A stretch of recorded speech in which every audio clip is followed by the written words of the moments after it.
Hello friends. Did you know that nearly 80% of those who watch my videos aren't subscribed? If you enjoy the content, I'd truly appreciate it if you hit that subscribe button. It helps a lot. Also, don't forget to leave a like and share your thoughts in the comments.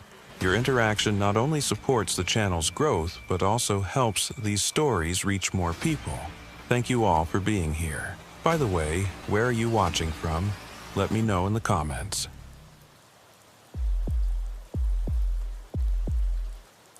My name is Logan Everett, and I've been with the FBI's Tampa field office for 11 years now. Over those years, I've worked everything from organized crime to human trafficking, violent fugitives to drug cartels operating out of the Everglades. I thought I knew Florida. I thought I understood the particular brand of darkness that festers in the humid air down here, in the places where civilization ends and the swamp begins. But nothing in my training, nothing in my experience, prepared me for what happened in Collier County during the winter of 2023. It started with a phone call on a Tuesday morning in February. I was at my desk, finishing up paperwork on a closed case involving a meth distribution ring we'd busted the month before, when my supervisor, Janet Harlow, knocked on my door frame. Janet was a 15-year veteran with the Bureau, the kind of woman who'd seen it all and wasn't easily rattled. But that morning, I noticed something different in her expression. Not fear, exactly. More like uncertainty. "Dalton, got something weird for you," she said, holding a yellow sticky note in her hand. "Collier County Sheriff's Office needs assistance with a missing person case. Guy named Raymond Vance, commercial fisherman, disappeared 3 days ago near Chokoloskee. But there's something off about it." She paused, reading from the note. "Witness claims he saw Vance walking on water in the mangroves," or something like that. I looked up from my computer screen. Walking on water? That's what the deputy said. I know it sounds crazy, but the sheriff specifically requested federal assistance. They've got a witness, some boat tour operator, who swears he saw something impossible. And apparently there's video footage. She handed me the sticky note with the sheriff's contact information. "I want you to drive down there today. Take a look, see if there's anything to it. If it's just some drunk fisherman who fell overboard, we'll hand it back to local PD. But if there's more to it, trafficking, organized crime, anything federal, it's ours." I took the note and glanced at the name scrawled on it. Deputy Marshal Vance. No relation to the missing man, apparently, and a phone number with a 239 area code. Collier County. That was down in the deep southwest, where the Everglades meet the Gulf of Mexico, where the 10,000 islands spread out like a labyrinth of mangrove forests and shallow channels. It was beautiful country if you were a tourist. If you were law enforcement, it was a nightmare. Endless hiding spots, limited access, and wildlife that could kill you as easily as any armed suspect. "I'll head down there this afternoon," I said. "Should I take Martinez with me?" Janet shook her head. "He's testifying in federal court all week. You're on your own for this one. Besides, it's probably nothing. Just keep me posted." I nodded and watched her leave. Then I pulled up a map of Collier County on my computer. Chokoloskee was a small fishing village on the edge of Everglades National Park. Population maybe 400 people. The kind of place where everybody knew everybody, where outsiders stood out, and where the only law enforcement presence was a single sheriff's deputy who probably spent most of his time dealing with drunk fishermen and the occasional domestic dispute. If something genuinely strange was happening down there, it would have taken a lot for the locals to reach out to the FBI. They tended to keep to themselves. I spent the next hour making calls, gathering what little information was available. Raymond Vance, age 47, had been a commercial stone crab fisherman for over 20 years. Lived alone in a small house near the Chokoloskee Marina. No criminal record. No history of mental illness, no known enemies. He'd been reported missing by his business partner, a man named Curtis Holloway, after Vance failed to show up for 2 consecutive days of work. That, in itself, wasn't unusual. Fishermen sometimes took unscheduled days off. But Holloway had found Vance's truck still parked at the marina, with the keys in the ignition and Vance's wallet sitting on the dashboard. That was the first red flag. The second red flag was the witness statement from a man named Garrett Maddox, who ran fishing tours out of Everglades City. According to the initial report, Maddox had been guiding a group of tourists through the mangrove channels near the 10,000 Islands around sunset on the day Vance disappeared. He'd filmed part of the tour on his phone for promotional purposes, and in the footage, there appeared to be a figure moving through the mangroves in a way that didn't make sense. The deputy's notes described it as possibly walking on the surface of the water, or moving in a manner inconsistent with normal human locomotion. Those were odd words for a small-town deputy to use. It made me think he'd been struggling to describe something he didn't understand. By noon, I was on the road. The drive from Tampa to Chokoloskee was about 3 hours, mostly on I-75 South, which the locals called Alligator Alley for good reason. The highway cut straight through the heart of the Everglades, 100 miles of flat, empty wetland stretching out on both sides. Occasionally, I'd see an alligator sunning itself on the roadside or a cluster of vultures picking at roadkill. The sky was a washed-out gray, threatening rain, and the air had that heavy, humid quality that made everything feel oppressive. It was the kind of weather that made you sweat even with the air conditioning on full blast. As I drove, I thought about what Janet had said. Walking on water. It was absurd, of course. There had to be a rational explanation. Maybe Vance had been standing on a shallow sandbar, and from a distance it looked like he was walking on the surface. Maybe the witness had been mistaken, or the video was distorted. Maybe Vance had been on a boat, and the lighting made it look strange. There were a dozen explanations that made more sense than the impossible. But there was something in Janet's voice that stuck with me. That uncertainty.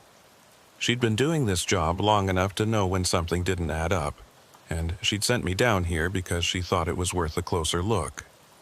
That meant she didn't buy the simple explanations either. I reached Everglades City around 3 in the afternoon. The town was small, just a handful of buildings clustered around the marina, with a scattering of houses and trailers set back from the water. Everything had that weathered, sun-bleached look that comes from constant exposure to salt and humidity. The smell of fish and diesel fuel hung in the air, mixing with the sweet, rotting odor of the mangroves. A couple of fishing boats were tied up at the docks, their captains working on their nets or hosing down the decks. Nobody paid me much attention as I drove through town. Chokoloskee was another 10 minutes down the road, connected to the mainland by a narrow causeway that crossed over a stretch of shallow bay. The village sat on a low island, barely above sea level, surrounded by mangrove forests and tidal creeks. I could see why people came here. It had a raw, untouched beauty, but it also felt isolated, cut off from the rest of the world. Like a place where things could happen and no one would ever know. I found the sheriff's substation easily enough. It was a small, cinder-block building near the marina, with a single patrol car parked out front. I pulled in next to it and killed the engine. For a moment, I just sat there, listening to the ticking of the cooling engine and the distant cry of seabirds. The sky was darker now, the clouds pressing down like a lid on a pot. The air smelled like rain. Deputy Marshal Vance was waiting for me inside. He was a big man in his mid-50s with a sunburned face and hands that looked like they'd spent more time on a fishing boat than behind a desk. He shook my hand with a grip that was firm but not aggressive, and gestured for me to sit down in one of the folding chairs across from his desk. "Appreciate you coming down, Agent Everett," he said. His voice had that slow, measured quality of someone who'd grown up in rural Florida.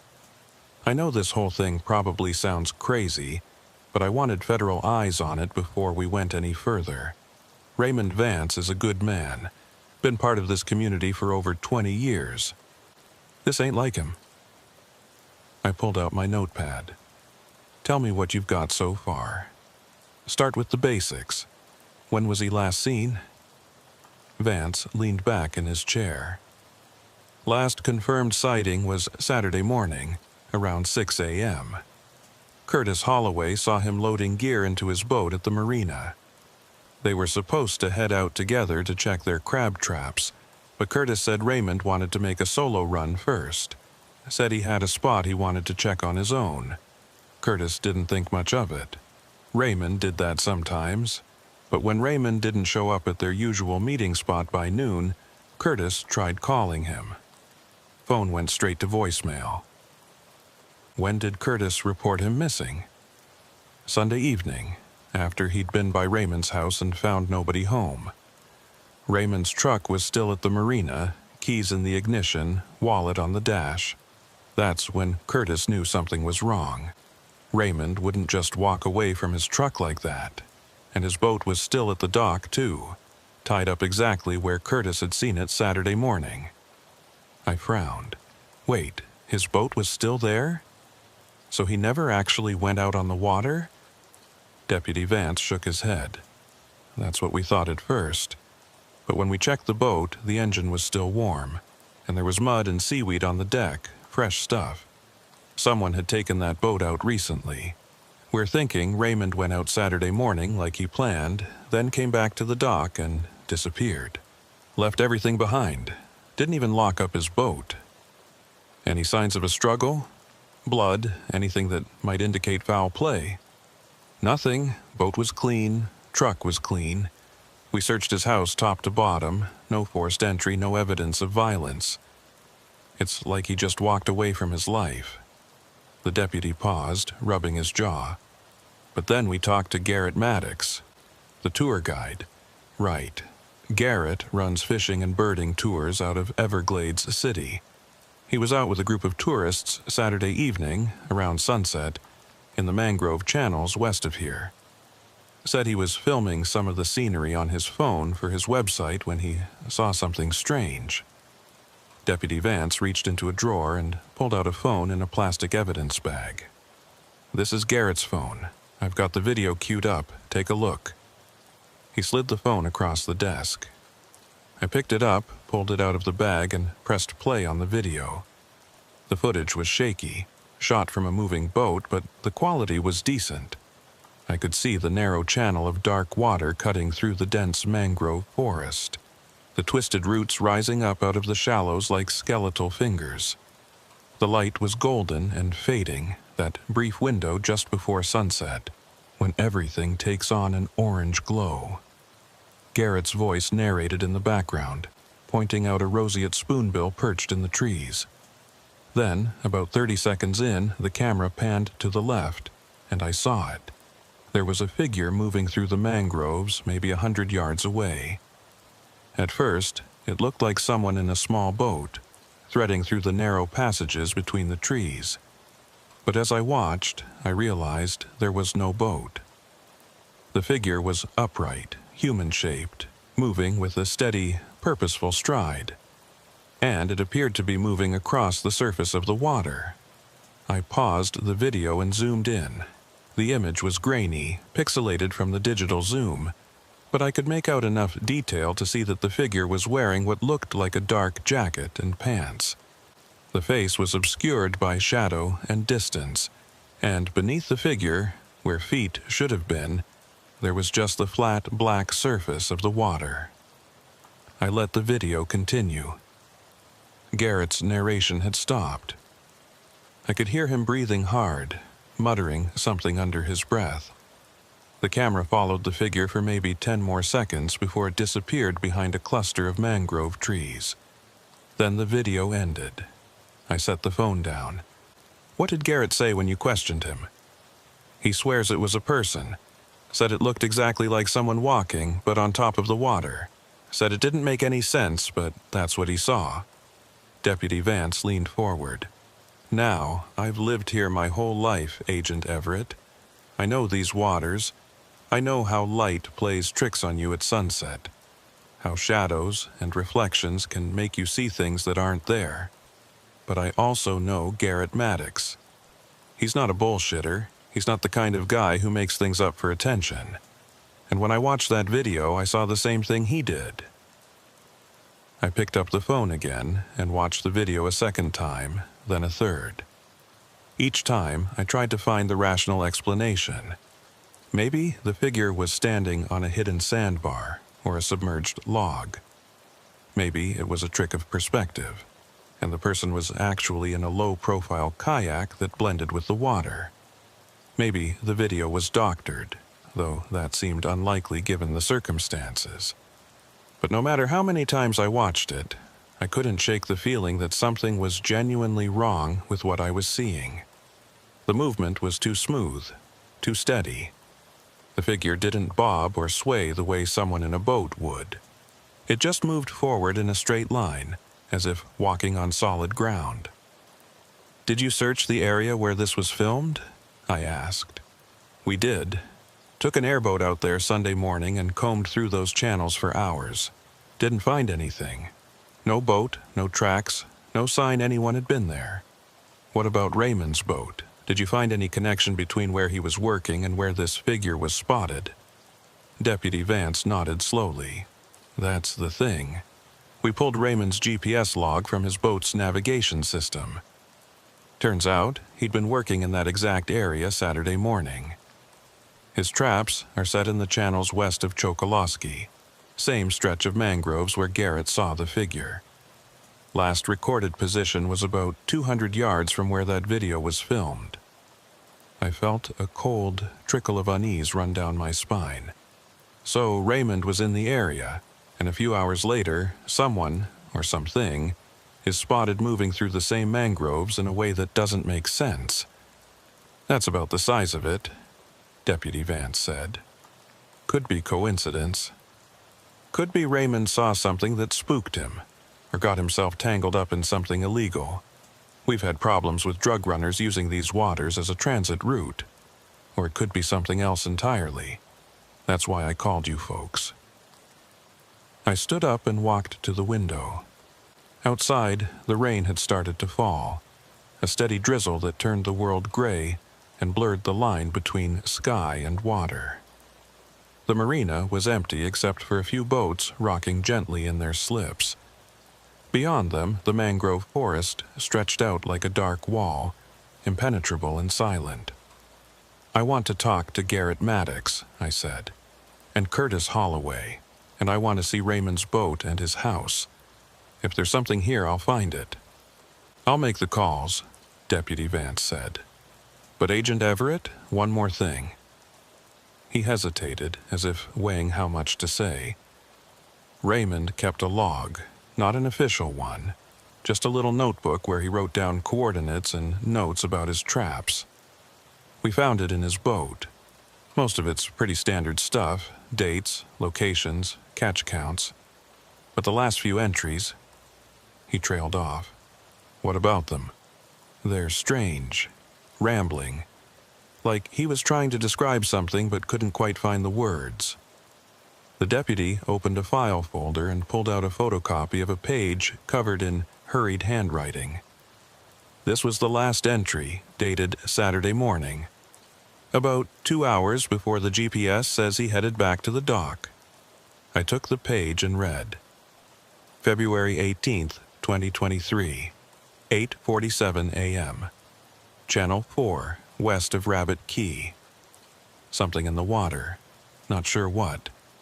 Saw it twice now, always at the edge of the mangroves where the light doesn't reach. Moves wrong. Sounds wrong. Almost like breathing, but not. Checked the trap. Empty again. Third time this week. Something's pulling them up. Something knows where they are. Followed the channel north to where it splits. Saw it again. Closer this time. Looked like a man, maybe. Stood there in the shallows, just stood there, didn't move. I killed the engine, watched for maybe 5 minutes. Then it turned its head, Jesus Christ, the way it turned, and it saw me. I'm sure of it. I started the engine and got the hell out. Don't think I'm going back there. Don't think I want to know what it is. I read the entry again, slowly. The handwriting was shaky in places, as if Raymond had been writing quickly or his hand had been trembling. The tone was urgent, almost frightened. This wasn't the kind of thing a rational man would write unless something had genuinely scared him. "Did you find anything else in the boat?" I asked. "Maps, coordinates, anything that might tell us exactly where he was." "Just the GPS log. We've got the coordinates." Deputy Vance pulled out a nautical chart and spread it on the desk. He'd marked several locations with red X's. "These are the spots where Raymond's traps were set. And this," he pointed to a location near the western edge of the mangrove forest, "is where the GPS shows his last recorded position before he headed back." I studied the map. The area was a maze of narrow channels and small islands, all covered in dense mangrove forest. The water was shallow, only a few feet deep in most places, and the bottom was soft mud that would make walking nearly impossible. Yet, according to the video, someone had been moving through that exact area without a boat. "I'm going out there," I said. "Tomorrow morning. Can you arrange for a boat?" "I can take you myself," Deputy Vance said. "I know those waters better than anyone." I nodded. "Good. And I want to see the video one more time tonight. And I want to interview Garrett Maddox in person. If there's something on that footage we're missing, I want to know what it is." By the time I left the sheriff's substation, the rain had stopped, but the sky was still dark and heavy.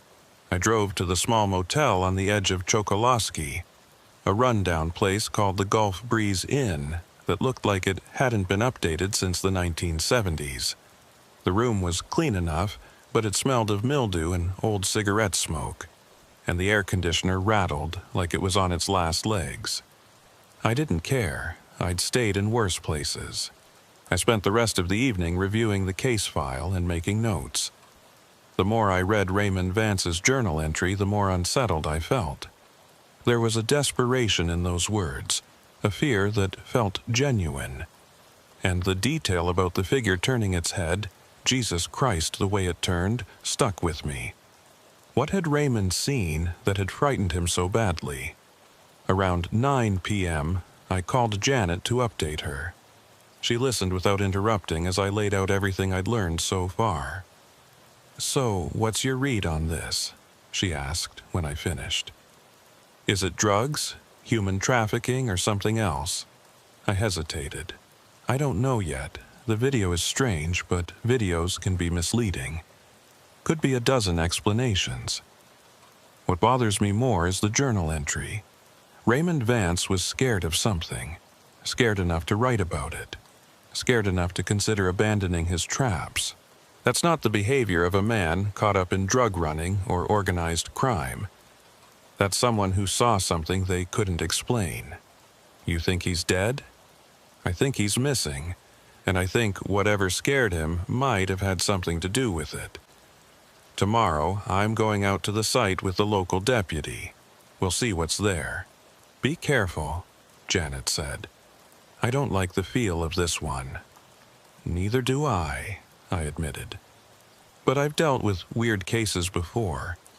There's always a rational explanation. We just have to find it." After I hung up, I tried to sleep, but the humid air and the sounds of the night kept me awake. Through the thin walls of the motel, I could hear the rhythmic chirping of frogs and insects, a constant droning noise that seemed to press in from all sides. And beneath that, something else. A low, distant sound, almost like breathing.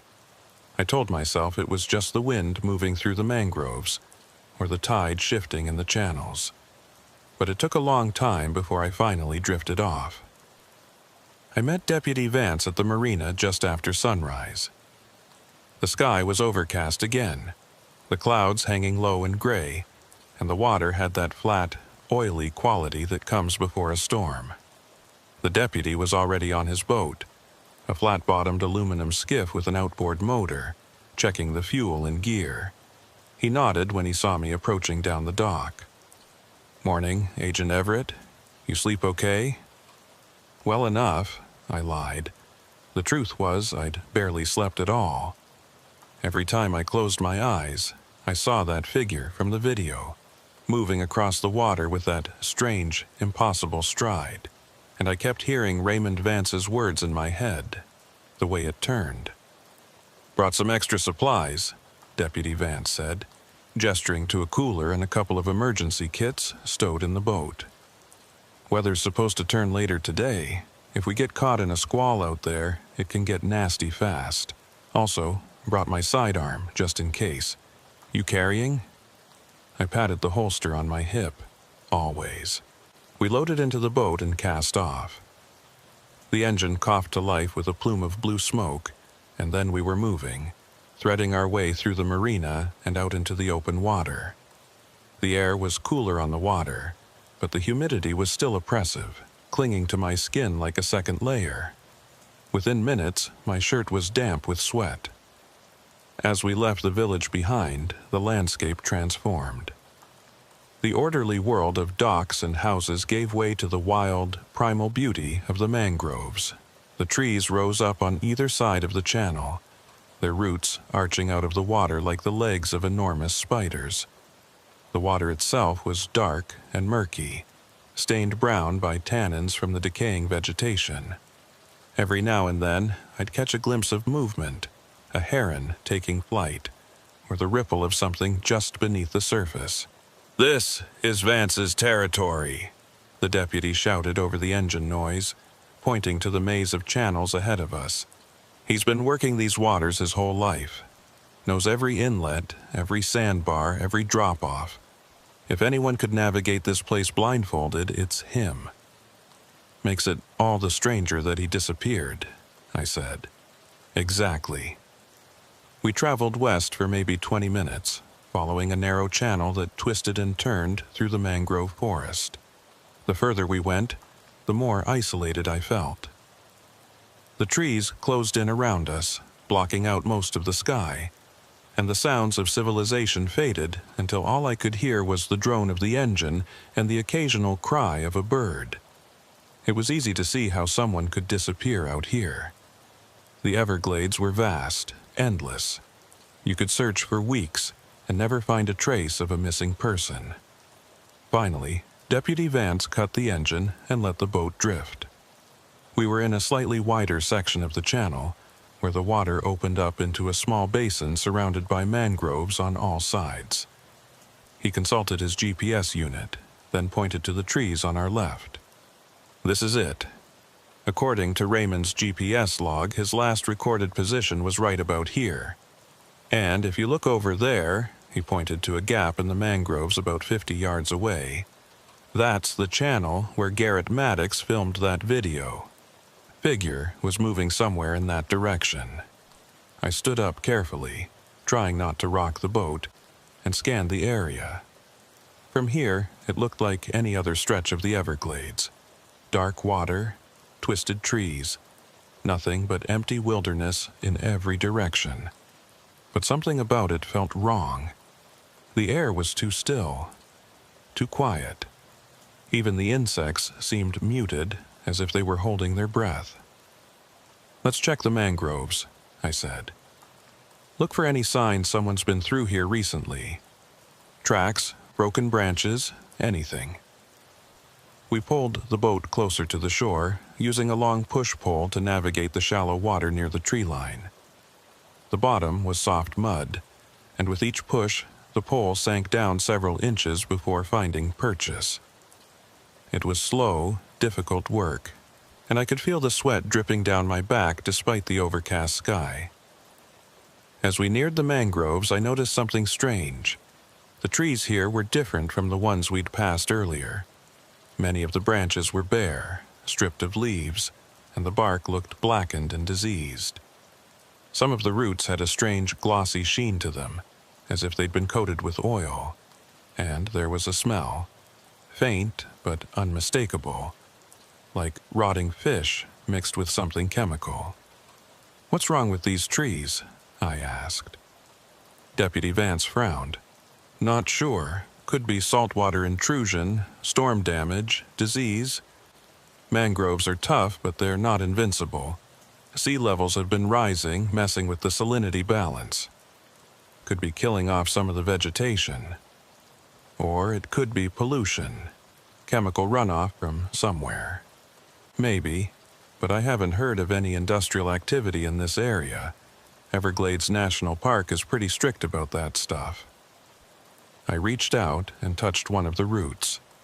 The glossy substance came off on my fingers, thick and slightly sticky. I sniffed it cautiously. It didn't smell like oil. It smelled organic, biological, like decay. "Let's check the GPS coordinates more carefully," I said, wiping my hand on my pants. "I want to see exactly where Raymond was when he made that last journal entry." We pulled up the coordinates on the GPS and compared them to our current location. We were close, but not quite at the right spot. Deputy Vance started the engine again, and we moved slowly through the channel, following the GPS reading until we reached a point about 100 yards deeper into the mangroves. Here, the channel narrowed to barely the width of the boat, and the trees pressed in so close I could have reached out and touched them on both sides.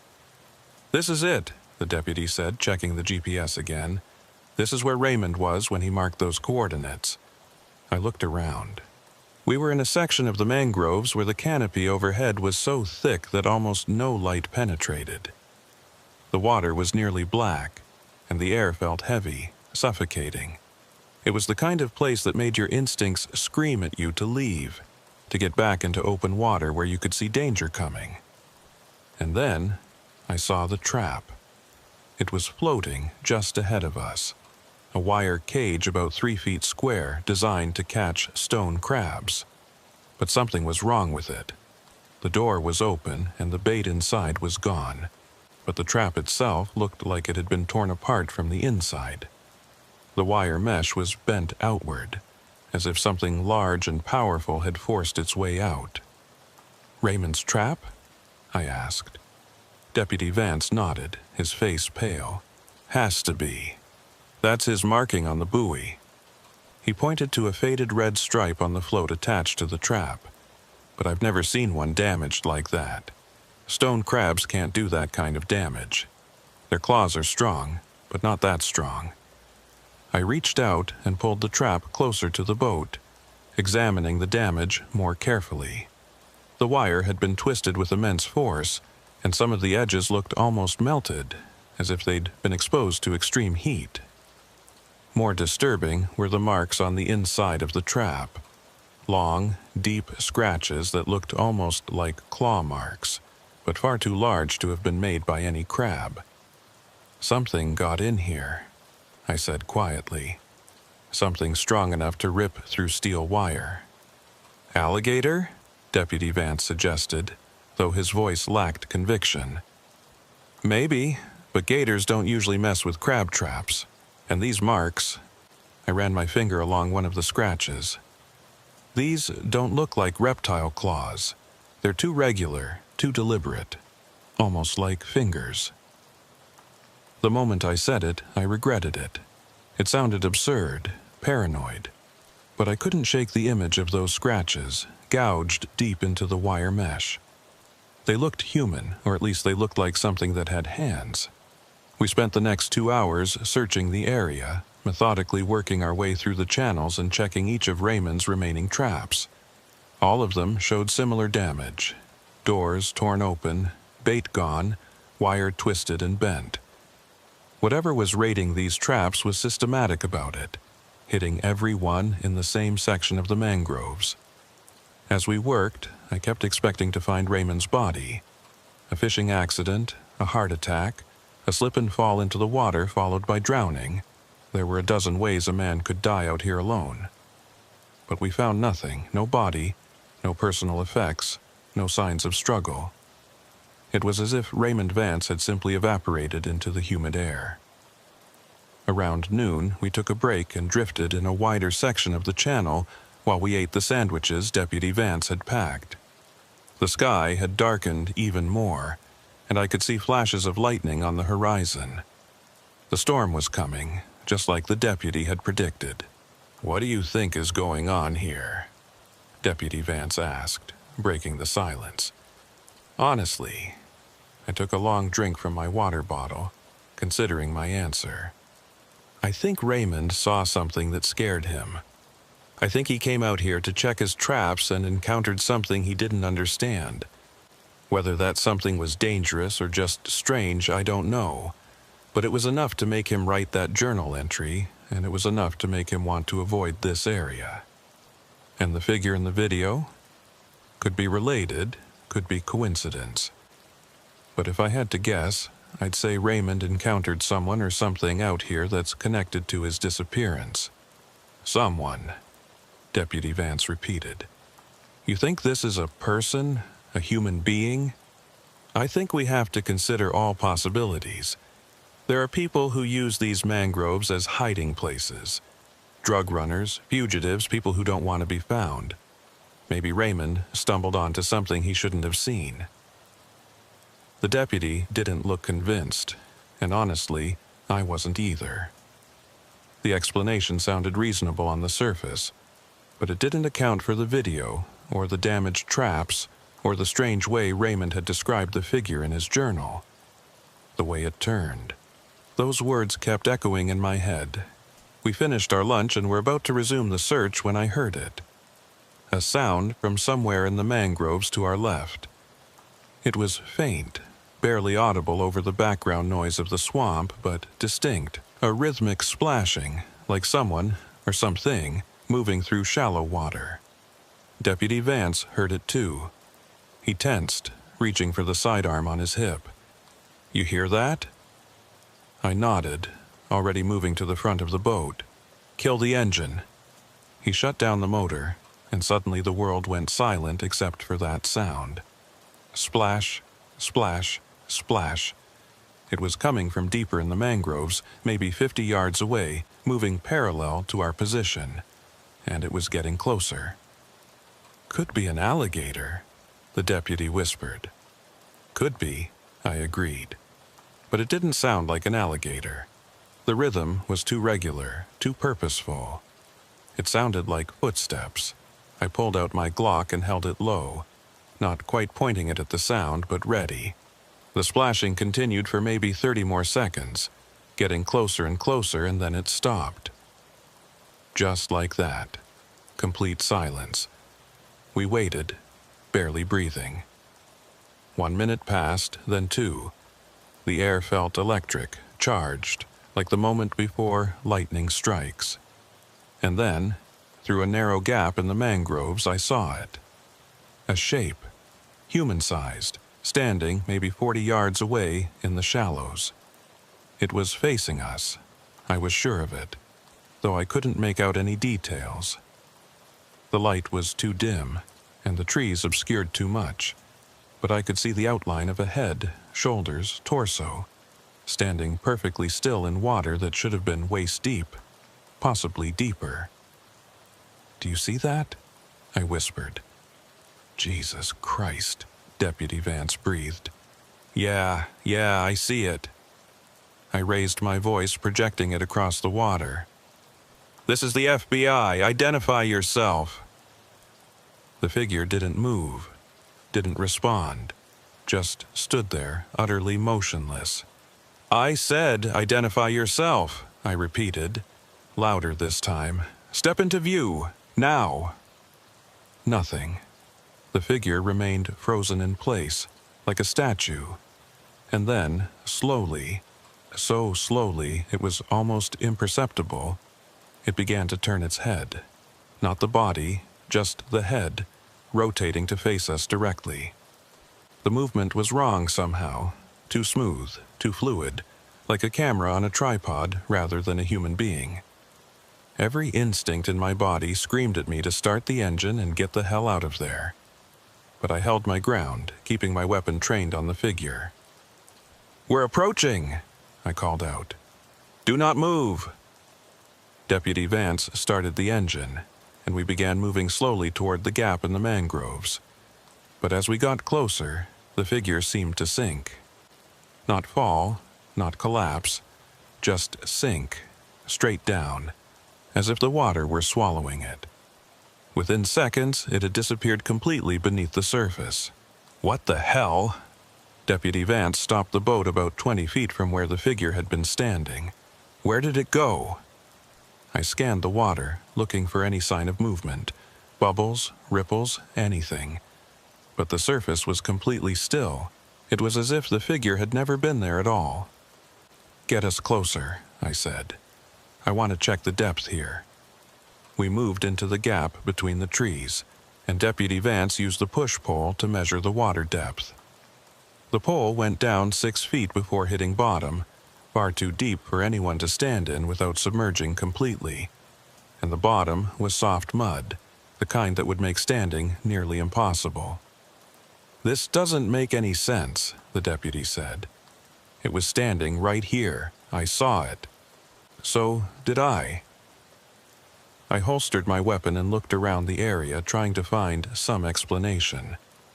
A submerged log or sandbar that could have created the illusion of someone standing. A trick of light and shadow. But there was nothing. Just dark water and mangrove roots. And then I noticed something else. The trees around us, the ones closest to where the figure had been, they had that same diseased look I'd seen earlier. Bare branches, blackened bark, that strange glossy coating on the roots, and the smell was stronger here, that mixture of decay and chemicals that made my stomach turn. We need to get samples, I said. Water, vegetation, bottom sediment. Something's affecting this environment, and I want to know what. Deputy Vance looked at me like I'd lost my mind. Agent Everett, with all due respect, I think we should get the hell out of here. Whatever we just saw was probably someone in diving gear, I interrupted, though I didn't believe it myself. Or someone on a submerged platform. There's a rational explanation. There always is. You really believe that? I met his eyes. I have to believe that, because the alternative doesn't make any sense. We spent another hour collecting samples and documenting the area with photos and video, all while the storm grew closer.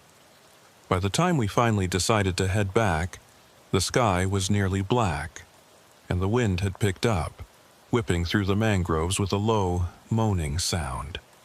The first drops of rain hit us as we reached the main channel, and within minutes, it had turned into a downpour. The trip back to the marina was tense and difficult. The rain came down in sheets, cutting visibility to almost nothing, and the wind kicked up waves that tossed our small boat around like a toy. Deputy Vance navigated by GPS and memory, steering us through the maze of channels with grim determination. I held on to the side of the boat, soaked to the skin, trying not to think about what we'd seen in the mangroves. By the time we reached the marina, it was mid-afternoon, and the storm showed no signs of letting up. We secured the boat and made a run for the sheriff's substation, both of us drenched and exhausted. Inside, I spread out my notes and the samples we'd collected, trying to make sense of it all. I'll get these samples analyzed, I told Deputy Vance. Send them to the FBI lab in Quantico. We should have results in a few days. And in the meantime, I'm going to interview Garrett Maddox and Curtis Holloway. And I want to go through Raymond's house one more time. There might be something we missed. Deputy Vance nodded, but I could see the doubt in his eyes. He'd seen the same thing I had out there in the mangroves, and, like me, he was struggling to explain it. But unlike me, he didn't have to find answers. He could hand this case over to the FBI and walk away. I didn't have that luxury. That evening, I met with Garrett Maddox at his home in Everglades City. Garrett was in his early 50s, a wiry man with sun-weathered skin and the calloused hands of someone who'd spent his life working on boats. He invited me in and offered me coffee. which I gratefully accepted. Outside, the storm continued to rage, rain hammering against the windows. "Thanks for agreeing to talk with me," I said, sitting down at his kitchen table. "No problem. I've been thinking about that video ever since I showed it to the deputy. Can't get it out of my head." Garrett poured himself a cup of coffee and sat down across from me. "Have you figured out what it was?" "Still investigating, but I wanted to hear your account directly. Walk me through what happened that day." Garrett nodded. "It was Saturday evening, around 6:30. I had a group of 4 tourists, a family from Ohio, out for a sunset tour. We'd been cruising through the channels west of Chokoloskee for about an hour, looking at birds mostly. Herons, egrets, the usual stuff. I was filming some of the scenery on my phone for promotional material. I do that sometimes, post clips on my website to attract customers." "And that's when you saw the figure?" "Yeah. I was panning the camera across the mangroves when I noticed something moving. At first, I thought it was another boat, maybe someone fishing. But as I got closer, I realized it wasn't a boat, it was a person. Or at least, it looked like a person. They were moving through the water, but not swimming or wading. They were upright, walking. And they were moving fast, faster than you could walk through water that deep." "How deep was the water where you saw them?" "Had to be 4, maybe 5 feet. Deep enough that you'd be up to your chest if you tried to walk through it. But this person, or thing, was moving like they were on solid ground. It didn't make sense." Garrett took a sip of his coffee, his hands trembling slightly. "I tried to follow it with the camera, but it disappeared behind some trees, and then it was just gone. Did you get any sense of what the figure looked like? Male, female, clothing?" "Hard to say. The light was fading, and the distance was maybe 150 yards. But it looked like a man, I think, average height, wearing dark clothes. But the face—" He trailed off, shaking his head. "What about the face?" "I couldn't see it clearly. It was in shadow, or turned away from me or something. But I got the impression that it didn't look right, like the proportions were off, or the shape wasn't quite human. I know how crazy that sounds. It's okay. I'm not here to judge. I'm just trying to understand what you saw." Garrett looked at me intently. "Agent Everett, I've lived here my whole life. I know these waters, I know these mangroves. I've seen plenty of weird things out there. Alligators, manatees, weird fish, strange weather patterns. But I've never seen anything like that, and I've never been scared of the Everglades before. But now?" He paused. "Now, I don't want to go back out there, and that terrifies me more than anything." I left Garrett's house feeling more unsettled than before. His account matched what I'd seen in the video and what Deputy Vance and I had witnessed that morning.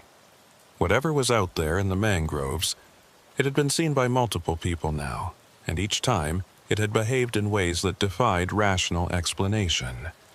The following day, I interviewed Curtis Holloway at his home near the marina. Curtis was Raymond Vance's business partner, a man in his mid-60s with the quiet, weathered demeanor of a lifelong fisherman. He was clearly devastated by Raymond's disappearance, his eyes red-rimmed and his hands constantly fidgeting with a coffee mug. "Raymond was more than a partner," Curtis told me. "He was my best friend. We've been working these waters together for 20 years. I can't believe he's gone." "When was the last time you spoke with him?" I asked. "Friday night, the day before he disappeared. He called me around 8 p.m., said he wanted to talk. I could tell something was bothering him. He sounded nervous, maybe, or scared. I asked him what was wrong, but he said he'd rather talk in person.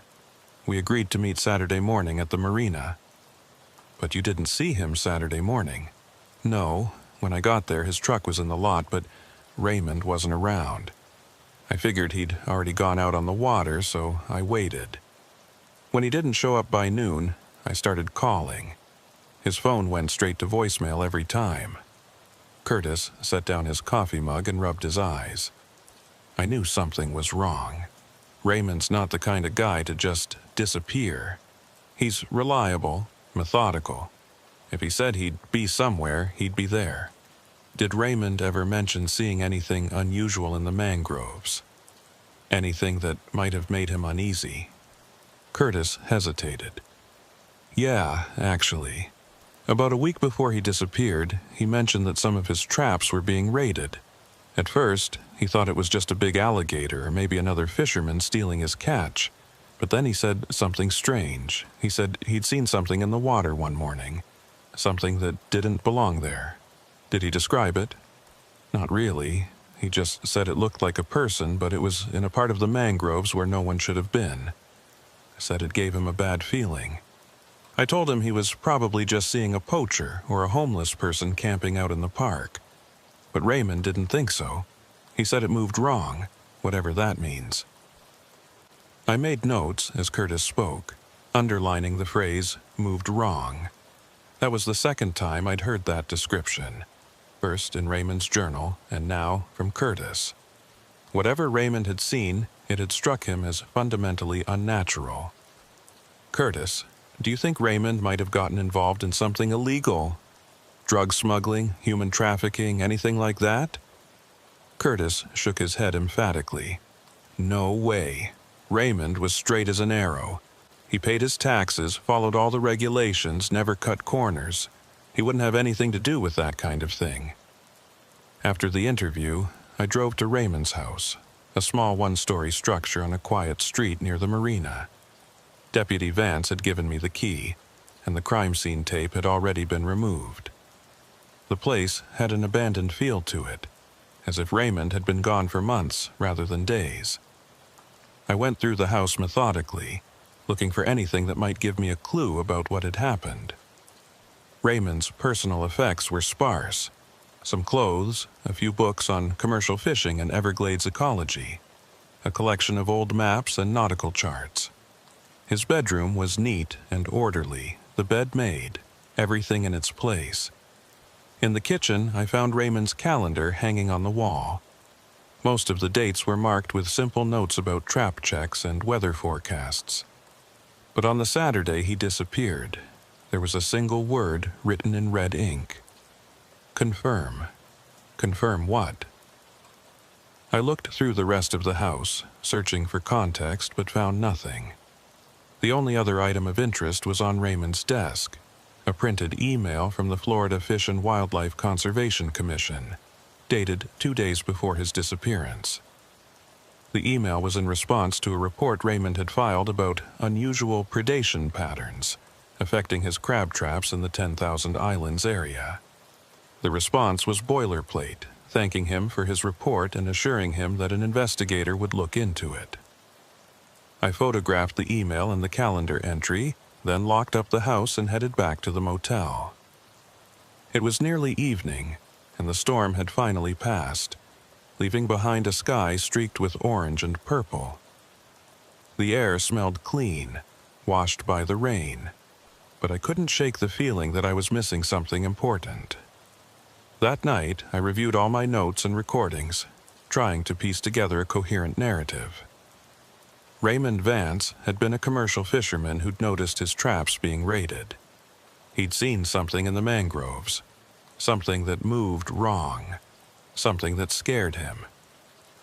He'd filed a report with Fish and Wildlife, but had kept working his traps.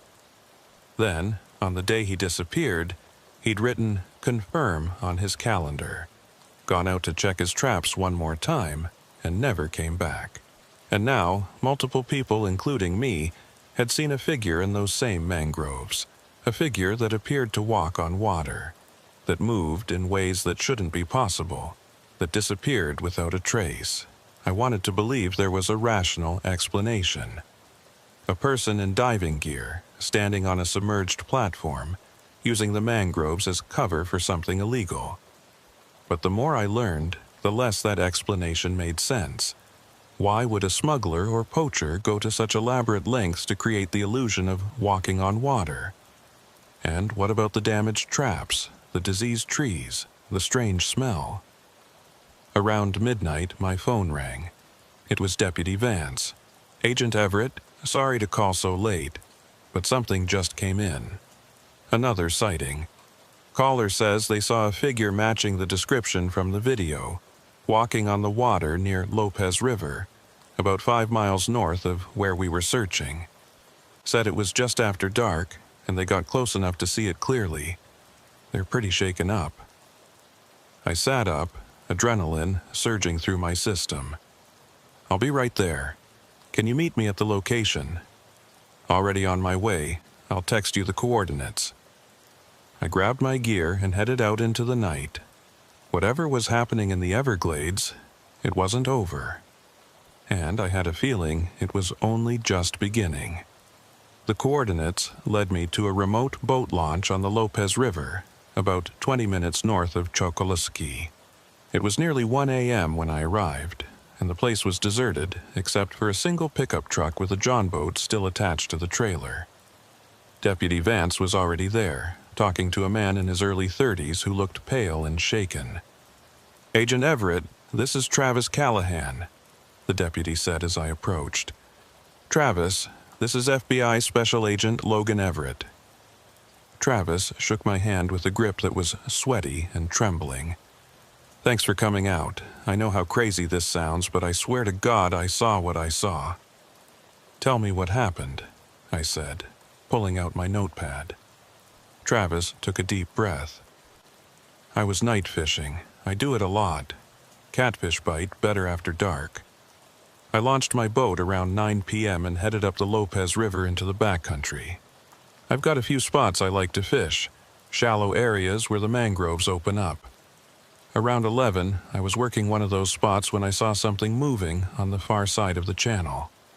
What did it look like? At first, I thought it was another fisherman, but then I realized they weren't in a boat. They were just standing there, in the middle of the water. I figured maybe it was really shallow over there, so I moved my boat closer to get a better look." Travis paused, his voice wavering. "That's when I realized it wasn't shallow. The water over there is at least 6, 7 feet deep, but this person, or thing, was standing on top of it, just standing there like they were on concrete." "How close did you get?" "Maybe 30 yards, close enough to see details. It was a man, I think, wearing dark clothes, but his face..." Travis shook his head. "His face was wrong, too pale, too smooth, like a mannequin or something, and his eyes, I couldn't see them clearly, but I got the impression they were looking right at me. Not just looking, staring." "What did you do?" "I turned on my spotlight, pointed it right at him. The light hit him full on, and for a second I got a good look. He was just standing there, arms at his sides, not moving. And then, Jesus Christ, then he started walking toward me, on top of the water. Each step was perfect, like he was on solid ground. No splashing, no sinking, just walking." "Did he say anything?" "No, no sound at all. That's what made it so creepy. No sound of footsteps, no breathing. Nothing. Just this silent figure walking across the water toward my boat." Travis's voice cracked. "I panicked, started my engine, and got the hell out of there. I didn't stop until I reached this boat launch." I looked out at the dark expanse of the river. "And you're certain about the depth? You're sure it wasn't a sandbar or something submerged just below the surface?" "I fish that spot all the time.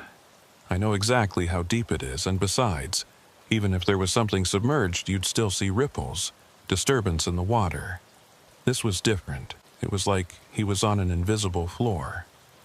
After I finished interviewing Travis, I sent him home and conferred with Deputy Vance. We agreed to come back in the morning to search the area, but neither of us had much hope of finding anything. If this figure could appear and disappear without leaving a trace, what chance did we have of tracking it? I spent the rest of the night at the motel, unable to sleep, my mind racing through possibilities. By morning, I'd made a decision. I needed more resources. This was beyond the capability of one agent and a small-town deputy to handle. I called Janet. "We need to escalate this," I told her without preamble. "I've got multiple witnesses reporting the same phenomenon. I've got a missing person who was clearly scared of something before he disappeared, and I've got physical evidence that doesn't make sense. I need a team down here, and I need access to specialized equipment. Sonar, underwater cameras, maybe even aerial surveillance." Janet was quiet for a moment. "You really think this is worth escalating? The video could still be explained away, and witness testimony is unreliable." "Janet, I saw it myself. Yesterday morning, Deputy Vance and I were in the mangroves, and we saw a figure standing in deep water. It didn't make sense then, and it makes even less sense now. But 3 separate people have reported the same thing, in slightly different locations, over the course of a week. That's a pattern." "Okay," she said finally. "I'll authorize a team. But Logan, I'm sending a couple of other agents down there, and I want you to coordinate with them. This is still your case, but I don't want you going into those mangroves alone anymore. Whatever's out there, if it is connected to Raymond Vance's disappearance, I don't want you ending up the same way." "Understood. And Janet, see if you can get me the lab results on those samples we collected. I want to know what's causing those trees to die. I'll push them through. Should have something by end of day." 2 days later, FBI agents Harper Monroe and Jade Rivera arrived from the Miami field office. Harper was a senior agent with experience in organized crime and human trafficking, while Jade was a forensic specialist with a background in environmental analysis. I briefed them on everything we'd learned so far, showing them the video footage, the witness statements, and the photos of the damaged traps. Harper listened carefully, his expression neutral. "So, we've got a missing fisherman, multiple reports of someone walking on water, and evidence of something tampering with crab traps. What's your theory?" "I don't have one yet," I admitted. "The rational explanations don't fit the evidence. If this were smugglers or poachers, why go to such elaborate lengths? And why target a lone fisherman? There's no logical reason." "What about the possibility of mass hallucination?" Jade suggested. "Could be something in the water, some kind of toxin or pathogen affecting people's perceptions." I considered that, but we've got video evidence and the figure appears on camera the same way it appears to witnesses. And I've been down here for days, spent hours in those mangroves, and I haven't experienced any hallucinogenic effects. "Then we need to go back out there," Harper said. "All of us, together. Let's do a systematic search of the area, set up cameras, see if we can catch this thing in the act." The following morning, we launched 2 boats from the Chokolosky Marina. Deputy Vance piloted one with Harper and me, while a local guide took Jade and a load of equipment in the second boat. We headed back to the same section of mangroves where Raymond's GPS had recorded his last position, the place where Deputy Vance and I had seen the figure days earlier. The weather was clear and warm, the sky a brilliant blue with just a few scattered clouds. It would have been beautiful if not for the oppressive sense of dread I felt as we entered the mangrove channels. Even in daylight, the place felt wrong, too quiet, too still, as if the swamp itself was holding its breath. We spent the morning setting up motion-activated cameras at strategic points throughout the area, positioning them to cover the main channels and the gaps in the mangroves. Jade collected additional water and soil samples, while Harper and I searched for any physical evidence that might explain the sightings. But just like before, we found nothing. No footprints, no boat marks, no sign that anyone had been through this area recently. Around noon, we took a break and drifted in a small basin, discussing our next moves. That's when Jade made an interesting observation. "I've been looking at these water samples," she said, holding up a vial of the murky brown liquid. "The pH is off, way off. This water is significantly more acidic than it should be, and there's a high concentration of organic compounds I can't identify without lab analysis. But whatever they are, they're definitely not natural. Could that explain the dead trees? I asked. Possibly. If something's contaminating the water, it could be killing the vegetation. But I don't know what would cause this level of acidity in a natural waterway. There's no industrial activity nearby, no sewage outlets, nothing that should be producing this kind of chemical signature. So we're dealing with an environmental contamination issue on top of everything else, Harper said. Great. As we were talking, one of the cameras we'd set up sent an alert to Jade's tablet. She glanced at it, then her eyes widened. We've got movement, camera 3 about 200 yards west of here. We immediately started both engines and headed toward the camera's location, moving as quickly as we could through the narrow channels. My pulse was racing, adrenaline flooding my system. If we could just catch this thing, get a clear look at it, maybe we could finally get some answers. We reached the camera within 5 minutes. It was mounted on a mangrove tree overlooking a narrow channel, and according to the motion sensor, something had passed by less than a minute ago. Jade pulled up the footage on her tablet, and we all crowded around to watch. The video showed the channel from an elevated angle, the water dark and still, the mangroves pressing in from both sides. For several seconds, nothing happened. Then, at the edge of the frame, something moved into view. It was the figure, human-shaped, wearing dark clothing, moving through the shallows along the edge of the mangroves. But unlike in Garrett's video, this footage was much clearer, shot in full daylight at close range. I could see details I hadn't been able to see before. The figure was tall, maybe 6 feet, with a thin, almost gaunt build. Its movements were smooth and fluid, but there was something mechanical about them, like a puppet being moved by invisible strings. It walked along the water's edge, its feet, if they were feet, barely disturbing the surface, and then it stopped and turned directly toward the camera. For a few seconds we got a clear view of its face, or at least what should have been a face. The features were there, eyes, nose, mouth, but they were wrong, distorted, as if someone had described a human face without ever having seen one. The skin was too pale, almost gray, and the eyes were completely black, with no visible whites or pupils. It stared at the camera for maybe 5 seconds. Then it turned away and continued moving along the channel, eventually disappearing from frame. We watched the footage 3 more times in complete silence. Finally, Harper spoke, his voice tight with tension. "What the hell was that?" "I don't know," I said. "But we need to find it, now." We followed the path the figure had taken, using the GPS coordinates from the camera to guide us. The channel wound through the densest part of the mangrove forest, a place where the trees grew so close together that navigation was nearly impossible. But we pressed on, determined to catch up to whatever we'd seen on that video. After about 15 minutes, we reached a section where the channel widened into a small pool, maybe 30 feet across, completely surrounded by mangroves. The water here was darker than anywhere else we'd been, almost black, and the smell of decay was overwhelming. Dead fish floated on the surface, their bodies bloated and pale. "Something's killed everything in this pool," Jade said, staring at the dead fish.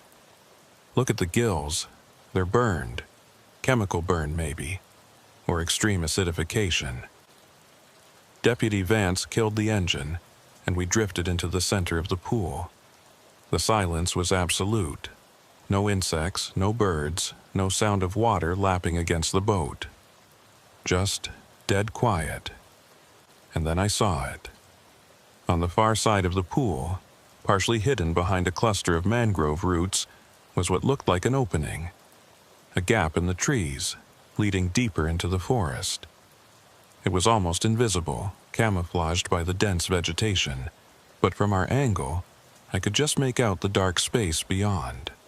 "There," I said, pointing. Do you see that? Harper followed my gaze. Is that a cave or a tunnel? Can't be. We're barely above sea level.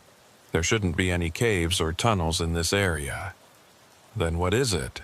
I didn't have an answer, but every instinct I had was screaming at me not to go in there. That opening looked wrong somehow, too dark, too still, like a mouth waiting to swallow us whole. Jade was already maneuvering the boat closer, her scientific curiosity apparently overriding any sense of self-preservation. We need to investigate. This could be where our figure went. Jade, I don't think that's a good idea, I started to say, but she'd already reached the edge of the pool and was tying off the boat to a mangrove root. I'm just going to take a quick look, she said, pulling a flashlight from her pack. 2 minutes in and out. Harper and I exchanged a glance. Then we both drew our weapons and followed her. Deputy Vance stayed with the boats, his hand on his sidearm, his face pale. The opening was about 4 feet wide and maybe 6 feet tall, just big enough for an adult to walk through upright. Beyond it was a narrow passage that seemed to lead into the heart of the mangrove forest. The ground was soft mud, studded with roots and debris, and the smell was even worse here, that mixture of rot and chemicals that made my eyes water. Jade led the way, her flashlight cutting through the darkness. Harper and I followed close behind, our weapons at the ready. The passage twisted and turned, the mangrove roots closing in around us like the walls of a living tunnel. After about 30 feet, it opened up into a larger space. We swept our flashlights around, trying to get a sense of what we were seeing. It was some kind of hollow or chamber, about 15 feet across with a ceiling of tangled roots and branches maybe 8 feet overhead. The floor was covered in several inches of black, foul-smelling water, and scattered around the space were objects, dozens of them. Crab traps, damaged, twisted, torn open, just like the ones we'd found in the channels. But these had been dragged here, piled up like trophies or offerings. "What is this place?" Jade whispered. "I don't know, but we need to document everything and get out of here." I started taking photos with my phone, making sure to capture every detail. Harper did the same, while Jade collected water samples from the standing pools. As I was photographing a particularly badly damaged trap, I noticed something underneath it. A piece of fabric, dark and waterlogged. I carefully lifted the trap and pulled the fabric free. It was a jacket, a fishing jacket with the name Vance embroidered on the front pocket. "I found Raymond's jacket," I called out to the others. My voice sounded too loud in the enclosed space, echoing off the roots. Harper came over, shining his light on the jacket. "Any blood? Signs of struggle?" I examined it carefully. "No, it's intact, just soaked and muddy, like it was taken off rather than torn off." "So Raymond was here," Harper said, "or at least his jacket was." Before I could respond, I heard a sound from the passage behind us. A wet, dragging noise, like something heavy being pulled through mud. We all froze, our lights swinging toward the entrance we'd come through. The sound came again, closer this time. And then we saw a shadow move across the opening, blocking what little light filtered in from outside. "Who's there?" Harper called out, his weapon raised. "FBI, show yourself!" No response. The shadow remained at the entrance, utterly still. I moved toward the opening, my Glock aimed at center mass.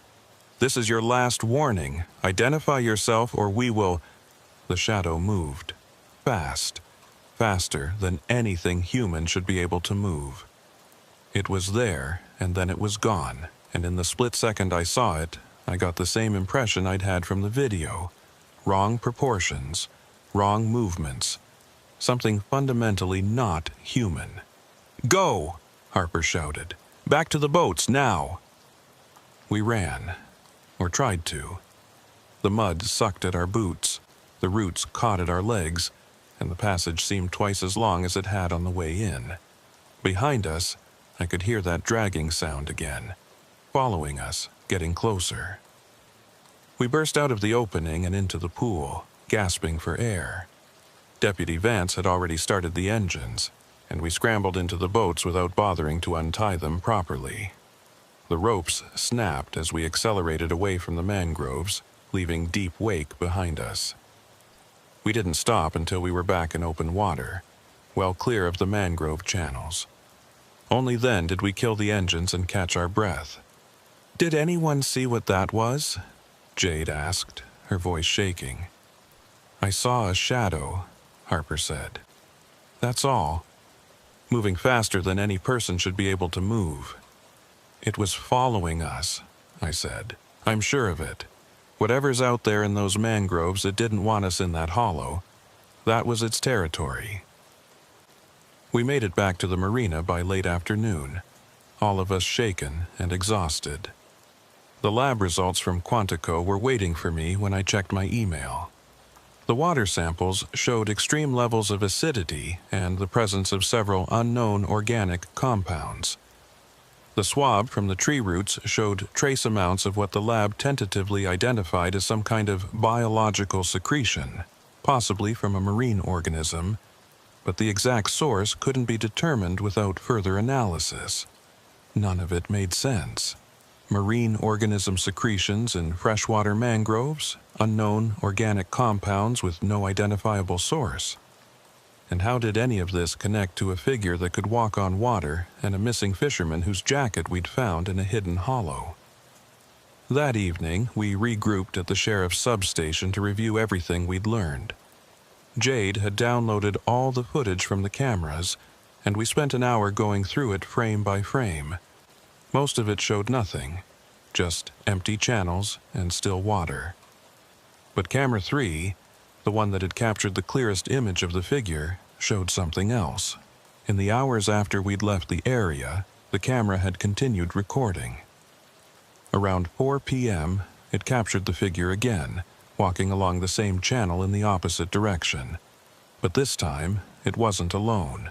There were 3 more figures, moving in single file through the shallows. All of them had that same wrong, mechanical gait. All of them had that same pale, distorted appearance. "There's more than one," Harper said quietly. "Jesus Christ, there's more than one." "We need to call in more resources," I said. "Whatever's happening here, it's beyond the 3 of us. We need a full investigation team, forensic specialists, maybe even military support if it comes to that." But even as I said it, I knew it wasn't that simple. What exactly would I tell my superiors? That we'd found figures walking on water in the Everglades? That we'd discovered a hollow filled with damaged crab traps and a missing fisherman's jacket? They'd think I'd lost my mind.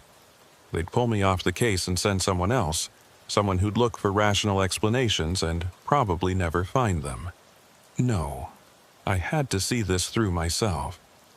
I had to understand what was happening here, even if it meant going back into those mangroves, even if it meant facing whatever these things were. That night, I couldn't sleep. I kept seeing that figure from the camera footage, those black eyes staring directly at the lens, and I kept thinking about Raymond Vance, about what might have happened to him in those final hours. Had he discovered what we'd found?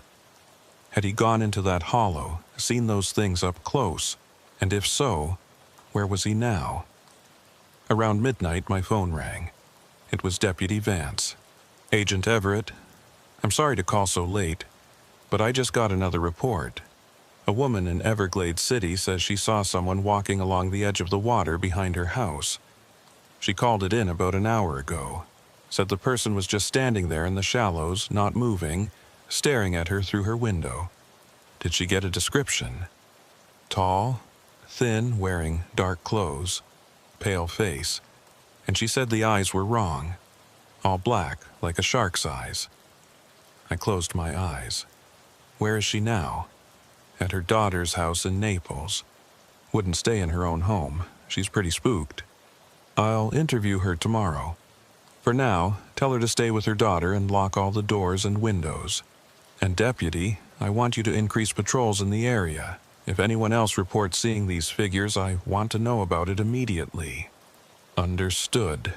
And, Agent Everett, whatever's going on here, I've lived in Collier County my whole life, and I've never seen anything like this. I don't know what these things are, but I don't think they're human. I don't think they're human at all." After we hung up, I sat in the dark motel room, listening to the sounds of the night. The insects, the distant rumble of thunder, the whisper of wind through the palm trees. And beneath it all, that low, rhythmic sound I'd heard on my first night here. The sound I'd told myself was just the wind or the tide. But now I knew better. It was breathing, slow, steady, coming from somewhere in the darkness of the Everglades. And whatever was making that sound, it was getting closer. Dawn came too quickly. I'd managed maybe 2 hours of sleep, my dreams filled with dark water and pale figures standing at the edge of perception. When my phone alarm went off at 5:30 a.m., I felt like I'd been awake the entire night.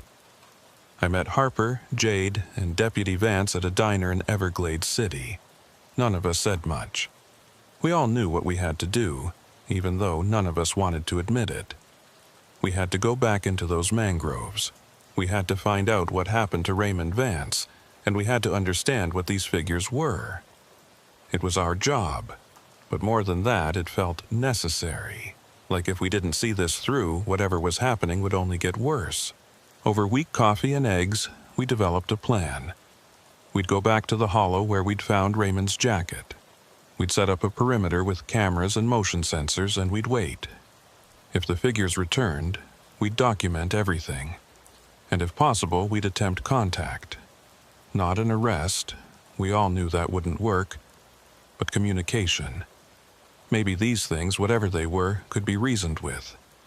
It was a thin plan, but it was all we had. We launched from the marina just after 7 a.m.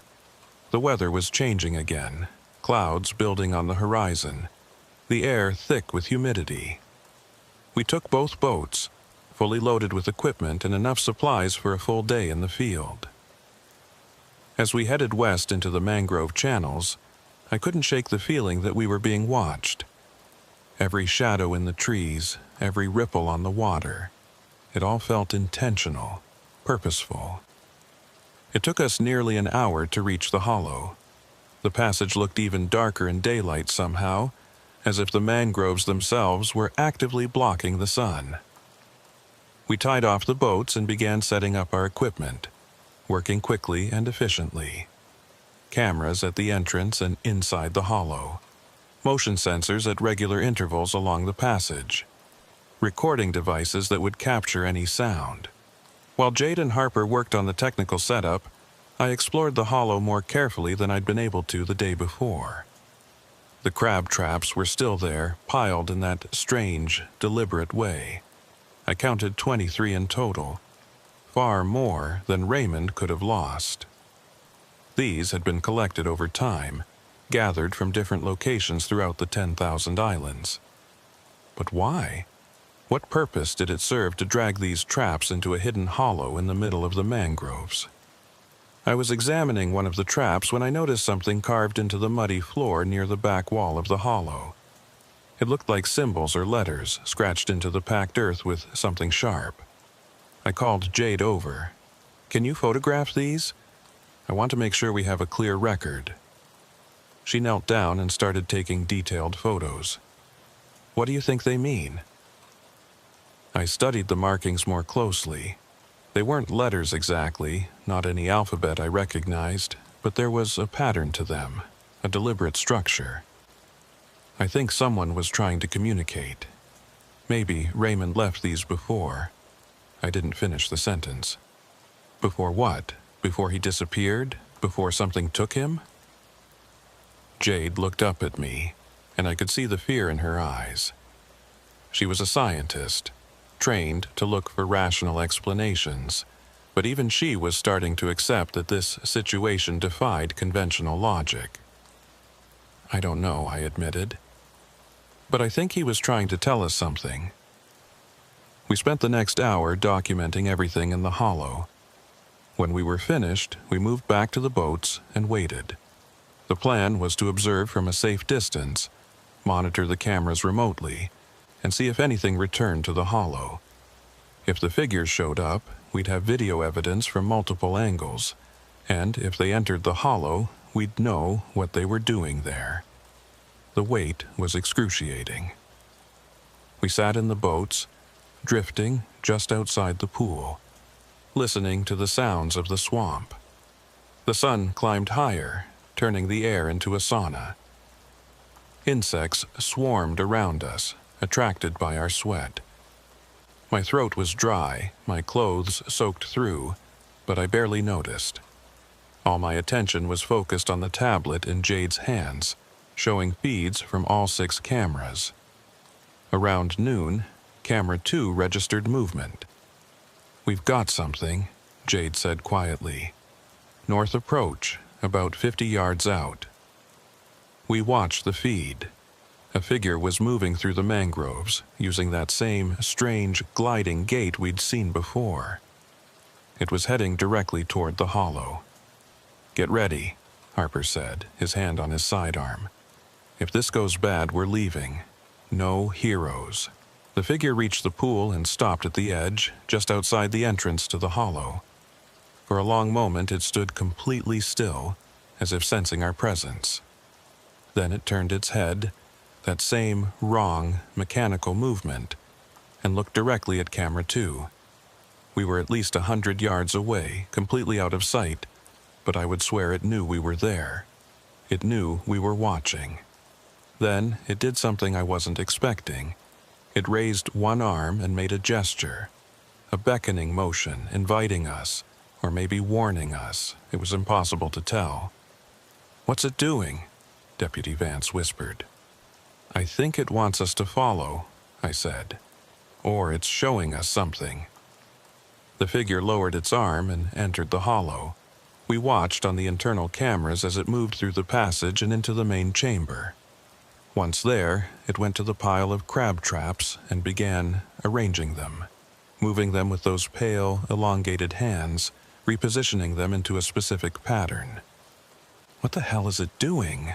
Harper muttered. Jade was typing notes furiously on her phone. "It's creating something. Look at the pattern. It's not random.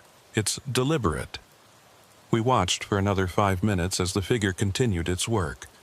When it was finished, the crab traps had been arranged into a rough circle, with several traps stacked in the center. The whole configuration looked almost like an altar, or a warning. Then the figure stopped and turned to face the camera mounted inside the hollow. For several seconds it stared directly at the lens, and then it opened its mouth. No sound came out. The audio pickups detected nothing, but I could see its throat working, see the muscles moving beneath that pale, wrong skin. It was trying to communicate, but whatever sounds it was making were beyond the range of human hearing, or maybe beyond the capability of our equipment to detect. After a moment, it closed its mouth and walked to the symbols carved in the mud. It knelt down, the movement sending a shiver down my spine because it looked so human and so alien at the same time, and began to add to the markings. Its fingers moved quickly, scratching new lines and shapes into the packed earth. "We need to see what it's writing," I said. "Can you zoom in on that camera?" Jade adjusted the view, bringing the symbols into clearer focus. The new markings looked similar to the ones Raymond had left, but more complex, more elaborate. And as the figure worked, I realized something. The patterns weren't random. They were coordinates. Longitude and latitude, expressed in a notation I'd never seen before, but unmistakably geographic markers. "It's giving us a location," I said. "It's telling us where to go." Harper leaned in to look at the screen. "Where do those coordinates point to?" Jade pulled up a mapping program on her phone and entered the numbers as best she could interpret them. After a moment, the map loaded, showing a location about 3 miles southwest of our current position. It was deep in the 10,000 Islands, in one of the most remote and inaccessible areas of the Everglades. "That's open water," Deputy Vance said, looking at the map over Jade's shoulder. "Nothing there but a few scattered mangrove islands. Nobody goes there. Too shallow for most boats, too isolated for fishing." The figure in the hollow had finished its work. It stood up, looked at the camera one last time, and then walked back through the passage and out into the pool. We watched it disappear into the mangroves, moving in the direction of the coordinates it had just given us. "We have to follow it," I said. "We have to see where it's going." "Logan, that could be a trap," Harper warned. "These things have been watching us, studying us. They could be leading us into an ambush. Or they could be trying to show us something. Something about what happened to Raymond Vance. We came here to find answers, and right now, this is our best lead." We debated for another few minutes, but in the end, we all agreed. We had to follow. We gathered our equipment, left one camera running in the hollow to record anything else that might happen there, and began the journey to the coordinates. The trip took us deeper into the Everglades than I'd ever been. The channels grew narrower, the mangroves more dense, until we were navigating by GPS alone, the trees blocking out so much sunlight that it felt like dusk, even though it was early afternoon. The water grew shallower too, forcing us to switch to push poles in several places to avoid running aground. Finally, we reached the coordinates. It was a small island, maybe 50 yards across, covered in mangroves but with a narrow sandy beach on one side.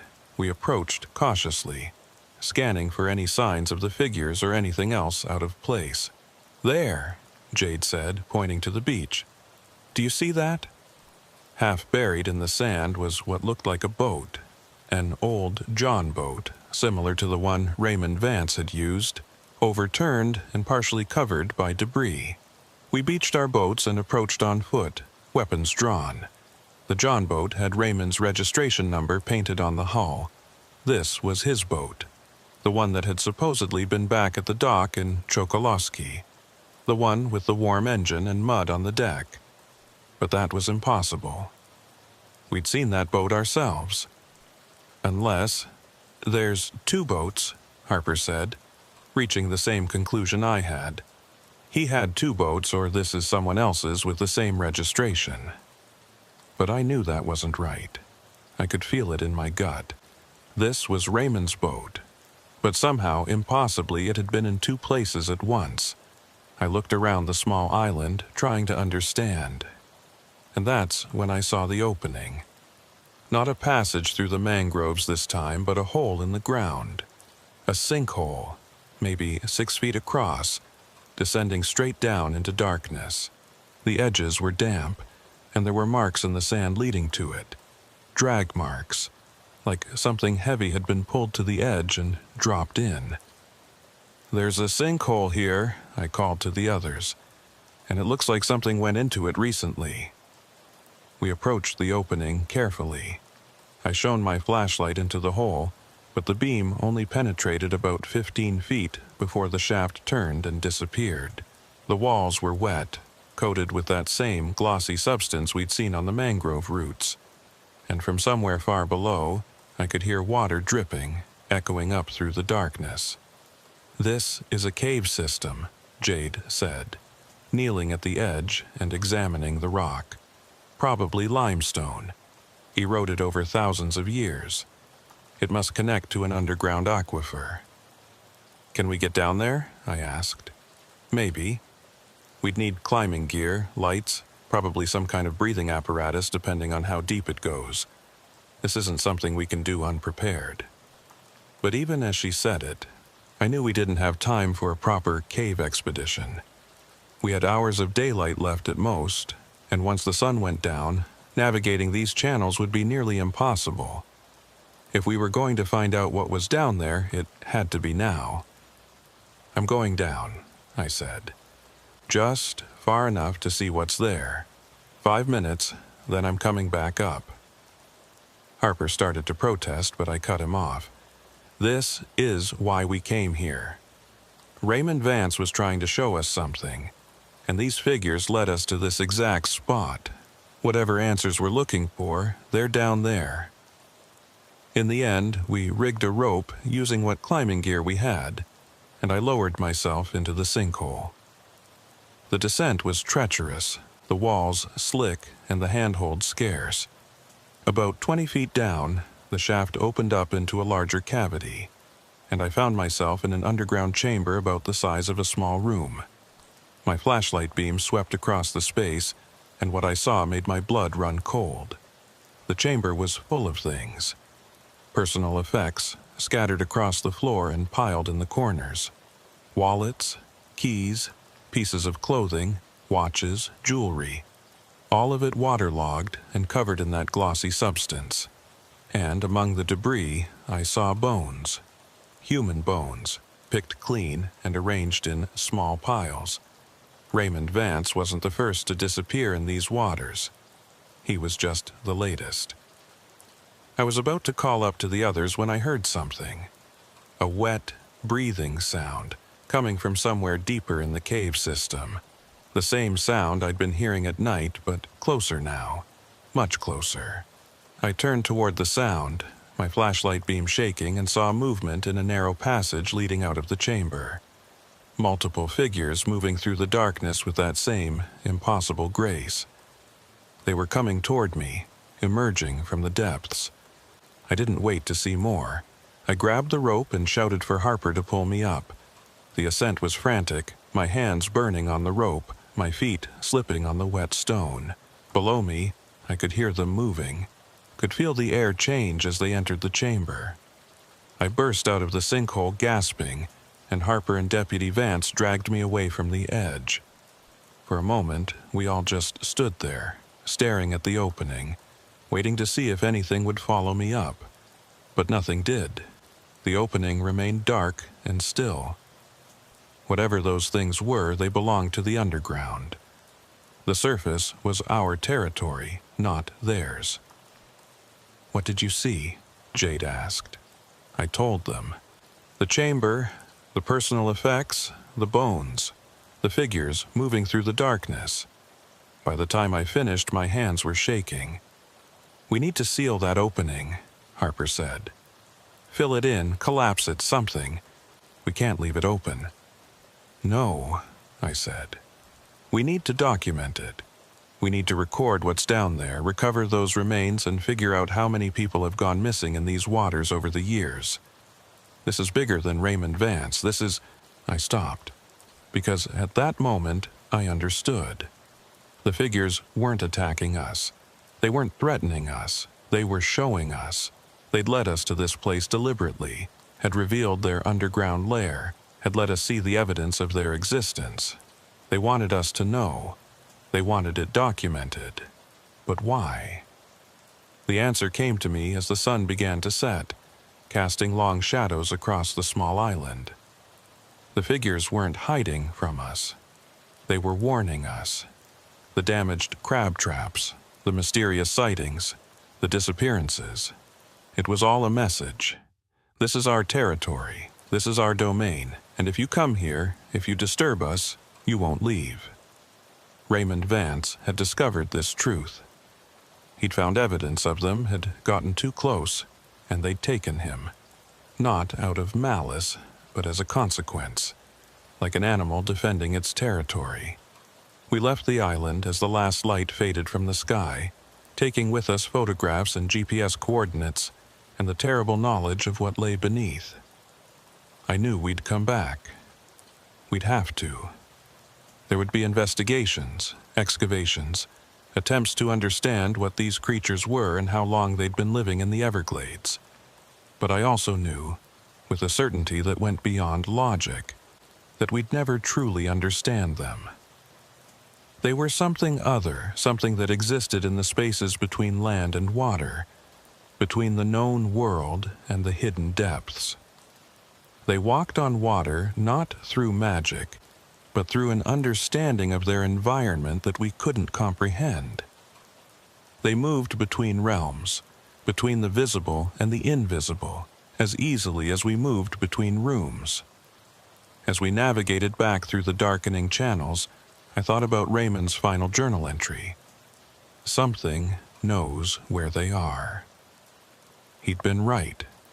Something did know. Something had been watching his traps, studying his patterns, learning his territory.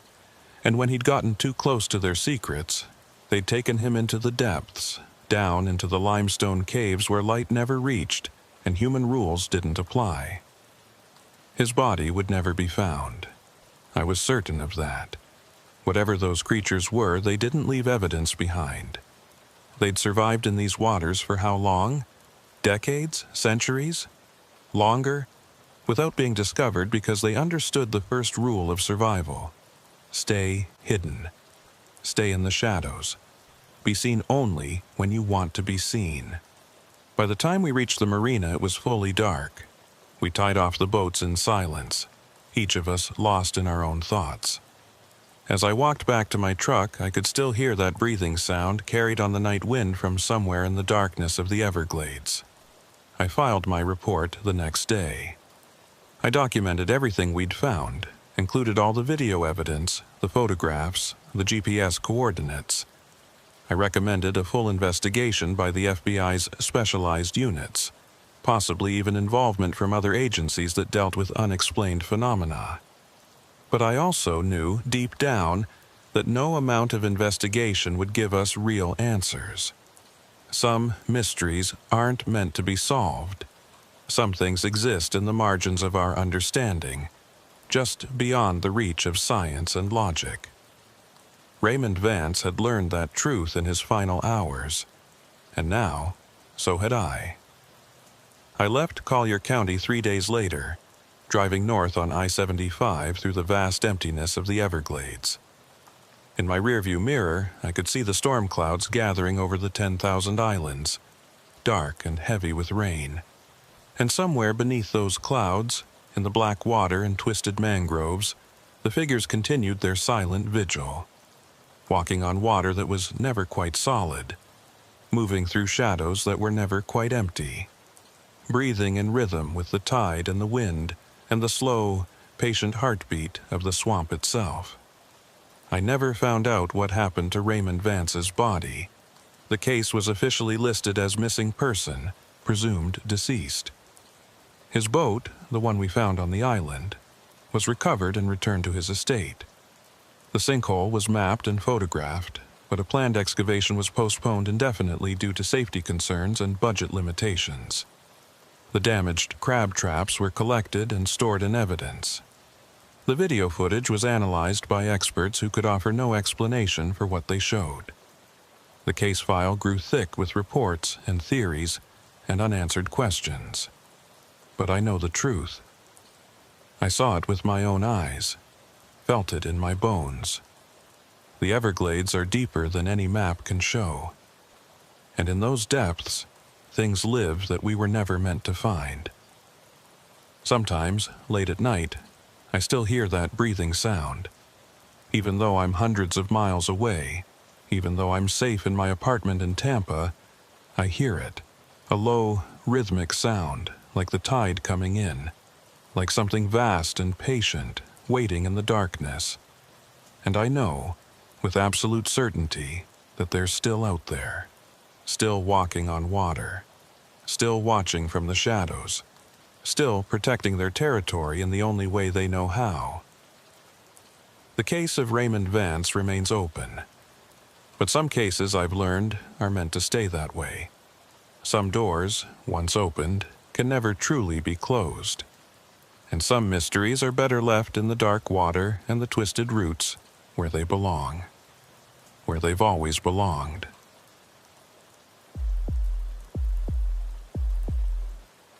My name is Carter Bishop, and I've been working as a special agent with the FBI's Jacksonville field office for the past 9 years. Most of that time has been spent on narcotics investigations, gang task forces, and the occasional organized crime case that crosses state lines. It's not glamorous work, nothing like what you see on television, but it's important. And every once in a while you get a case that stays with you long after the file is closed. This is one of those cases. It started on a Thursday evening in March of 2023. I was at home, just sitting down to a late dinner, when my phone rang. The caller ID showed a restricted number, which usually meant someone from the office or one of my confidential informants. I answered on the third ring. Bishop.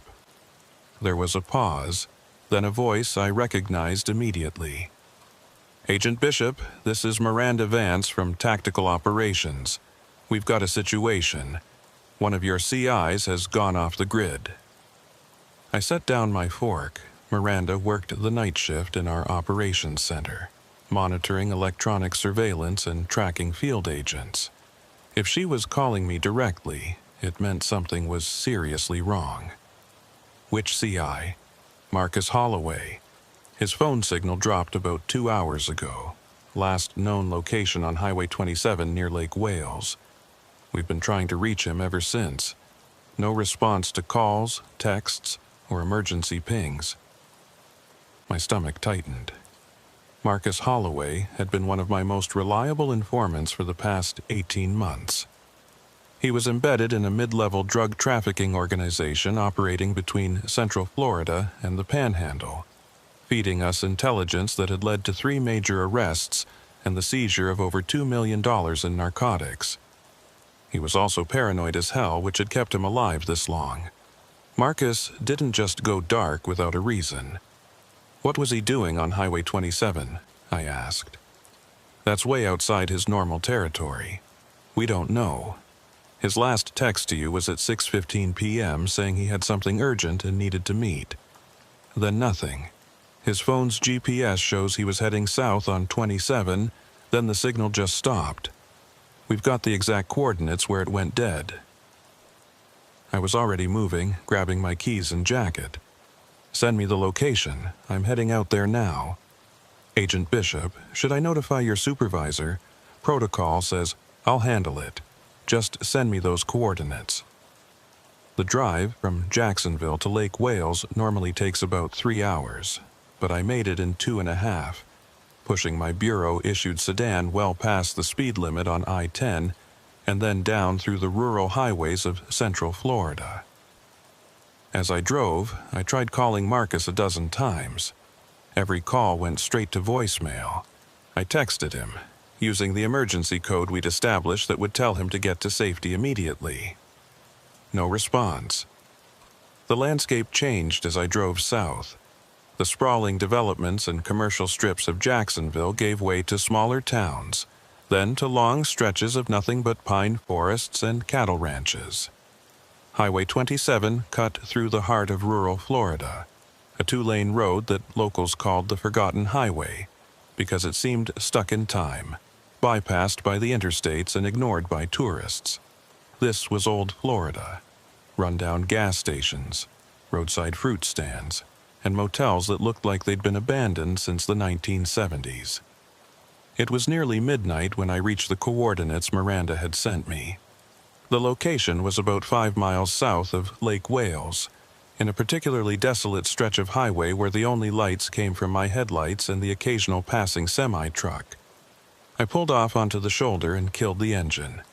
According to the GPS data, this was where Marcus's phone signal had stopped. I got out of the car and looked around. To my left was dense forest, the pine trees forming a dark wall that seemed to absorb light. To my right, across the highway, I could make out the silhouette of a building set back from the road maybe 100 yards. Even in the darkness, I could tell it was a motel. The classic L-shaped design, 2 stories with what looked like a faded sign out front. I grabbed my flashlight and crossed the highway. As I got closer, I could make out more details. The place was called the Palms Motor Lodge, though I didn't see any palm trees anywhere near it.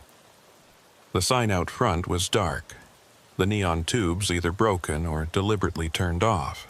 The parking lot was cracked asphalt with weeds growing through, and most of the windows were either boarded up or covered with yellowed curtains. The place looked abandoned, but as I swept my flashlight across the property, I noticed something that made me pause. There were tire tracks in the dirt near the entrance, fresh ones, made within the last few hours. And near what looked like the motel office, I could see a faint light coming from inside. Someone was here, or had been recently. I approached the office carefully, my hand resting on the Glock at my hip. The door was unlocked, hanging slightly ajar. I pushed it open with my foot and stepped inside, flashlight raised. "FBI, anyone here?" The office was small and musty, smelling of mildew and old cigarette smoke. There was a reception desk with an ancient computer monitor and a rack of keys hanging on the wall behind it. The light I'd seen was coming from a small lamp on the desk, turned down low. Everything was covered in a thin layer of dust, but I could see recent disturbances. Handprints on the desk, footprints in the dust on the floor. Someone had been here very recently, and judging by the size of the footprints, it was more than one person. On the desk, I found a guest registry book, the old-fashioned kind with handwritten entries. I flipped it open to the most recent page. The last entry was dated today, March 23rd, 2023, at 6:47 p.m. The handwriting was shaky, hurried. M. Holloway, room 214. My pulse quickened. Marcus had checked into this motel about 5 hours ago. But why? He'd never mentioned this place before, and it was way off the beaten path from his usual haunts. And where was he now? I pulled out my phone and called Miranda. "I'm at a motel on Highway 27, place called the Palms Motor Lodge. Marcus checked in here a few hours ago, room 214. I'm going to check it out. Be careful, Agent Bishop, and keep your phone on. I'll monitor your location." Copy that. I left the office and climbed the exterior stairs to the second floor. The walkway was concrete, with metal railings that were rusted and loose in places. Most of the doors had numbers hanging crooked or missing entirely. I moved along the walkway, counting rooms, until I reached what should have been 214. The door was there, the number clearly visible. But something was wrong.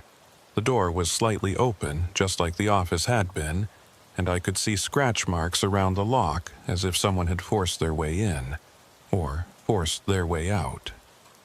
I drew my weapon and pushed the door open slowly. "Marcus, it's Bishop. You in there?" No response. The room beyond was dark. I clicked on my flashlight and swept the beam inside. The room was small and sparse, exactly what you'd expect from a cheap roadside motel. A queen bed with a faded floral bedspread, a nightstand with a broken lamp, a dresser with a TV from the 1990s sitting on top. The carpet was stained and threadbare, and the wallpaper was peeling near the ceiling. But what caught my attention immediately was the condition of the room. It had been torn apart. The mattress was half off the bed, the sheets pulled away and twisted. The dresser drawers were open, contents spilled onto the floor. The bathroom door was hanging at an angle, one hinge torn from the frame. And there were marks on the walls, long, deep scratches, as if someone had clawed at the plaster. But no blood, no signs of violence beyond the destruction. And no Marcus. I holstered my weapon and began a careful search of the room, documenting everything with my phone's camera. On the nightstand, I found Marcus's phone, an iPhone in a distinctive red case. The screen was cracked, and when I tried to turn it on, nothing happened. Dead battery, or maybe damaged in whatever struggle had happened here. I bagged the phone as evidence and continued searching. In the bathroom, I found Marcus's wallet sitting on the edge of the sink, his ID and cash still inside. His car keys were on the floor near the bed. Everything he would have needed to leave was still here, which meant either he'd left in a hurry without his belongings, or something had prevented him from taking them. As I was photographing the scratches on the wall, I heard something. A faint sound coming from somewhere nearby. It sounded like voices, muffled and distant, as if coming through the walls. I moved to the door and stepped back out onto the walkway. The sound was louder out here. It was coming from further down the walkway, from one of the other rooms. I moved toward it slowly, trying to pinpoint the exact source. As I got closer to room 218, the sound became clearer. It was definitely voices. 2 people, maybe more, speaking in low tones. I couldn't make out the words, but the rhythm sounded like conversation. I approached room 218 and knocked on the door. "FBI, open the door!" The voices stopped immediately. For a moment, there was complete silence. Then I heard movement inside. Footsteps, rapid and light, moving away from the door. I tried the handle. Locked. I said, "FBI, open this door now or I'm coming in." No response. The footsteps had stopped, and now there was nothing but silence. I considered kicking in the door, but something made me hesitate. The hair on the back of my neck was standing up, and I had the distinct feeling that I was being watched. Not from inside the room, but from somewhere else, somewhere nearby. I turned and looked down the walkway. The other rooms were dark, their doors closed, their windows either boarded up or covered. But I could swear I saw movement in one of the windows, room 226, at the far end of the building. Just a flicker, like someone stepping back from the glass. I called out again. "This is the FBI. I need everyone to exit their rooms with their hands visible." Nothing. The entire motel remained silent and still, but I knew I wasn't alone here. I could feel it, the same instinct that had kept me alive in more dangerous situations than I could count. There were people in this place, hiding in those dark rooms, watching me. But why? I pulled out my phone and called for backup. The nearest sheriff's deputy was at least 20 minutes away, but I wanted officers on scene before I searched any more rooms. As I waited, I walked back to room 214 and conducted a more thorough search, looking for anything that might tell me what Marcus had been doing here. In the trash can, I found a crumpled receipt from a gas station about 10 miles north on Highway 27. It was dated today, 6:22 p.m., about 25 minutes before Marcus checked into the motel. He'd bought gas and a bottle of water, nothing unusual, but written on the back of the receipt, in Marcus's handwriting, was a note. Blue sedan, Florida, plates, following since Ocala. My stomach dropped. Marcus had thought he was being followed. That's why he'd come here. He was trying to shake a tail, or maybe confront whoever was following him. But why choose this particular motel? And who had been following him? I took photos of the receipt and continued searching. Under the bed, I found something else. A small digital camera, the cheap kind you could buy at any drugstore. The lens was cracked, but when I turned it on, it still functioned. The memory card showed 15 photos, all taken within the last few hours. I scrolled through them quickly. The first few photos showed the interior of a car. Marcus's car, judging by the steering wheel I recognized. He'd been documenting his drive south on Highway 27, taking photos every few miles. Then there were several photos of the highway itself, zoomed in on a vehicle behind him. A blue sedan, just like he'd written on the receipt. The license plate was visible in one of the photos. Florida tags, starting with QRT. The next photos showed the exterior of the Palms Motor Lodge taken from the parking lot. Marcus had been documenting the place before he checked in, and the final 3 photos showed something that made my blood run cold. They were taken from inside room 214, looking out through the window. The angle suggested Marcus had been standing at the window, watching the parking lot. In the first photo, I could see the blue sedan parked near the office. In the second photo, 2 figures were walking from the sedan toward the motel. They were too far away, and the light was too poor to make out details, but they were clearly adults, both wearing dark clothing. The third photo was the most disturbing. It showed the same two figures, but now they were much closer, standing just outside the window, looking up at room 214. Looking directly at the camera, their faces were obscured by shadow and poor image quality.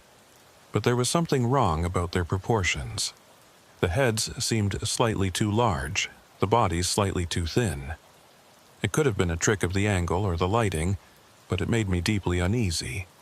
I saved the photos to my phone and put the camera in an evidence bag. Outside, I could hear the approaching sirens of the sheriff's deputies. Help was arriving. But I had a feeling that whatever had happened here, we were already too late. 2 deputies from the Polk County Sheriff's Office arrived within minutes of each other. I briefed them quickly on the situation. Missing federal informant, room torn apart, evidence of other occupants in the motel, possible hostile individuals on the property.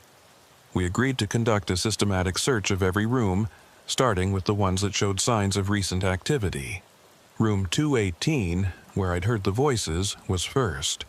One of the deputies kicked in the door, and we swept in with weapons drawn. The room was empty, completely empty. No furniture, no personal effects, nothing. The walls were bare plaster, the floor bare concrete. It looked like the room had never been finished, or had been stripped down to the studs at some point and never rebuilt. But I'd heard voices in here, I was certain of it. The deputy and I exchanged looks. "Could the sound have been coming from another room?" he asked. "Sound carries weird in these old buildings." "Maybe," I said, but I didn't believe it. The voices had been clear, distinct, coming from this specific room. Yet there was no evidence anyone had been here in months, maybe years. We continued down the walkway, checking each room. Most were in similar condition, either abandoned and empty, or locked with no response to our knocking. We found no other people, no signs of recent habitation. It was as if the entire motel was a ghost town, except for room 214 where Marcus had checked in. When we reached room 226, the one where I thought I'd seen movement in the window, the door was already open. Inside, we found an old television on a dresser, still plugged in but turned off. The bed was made, the room tidy.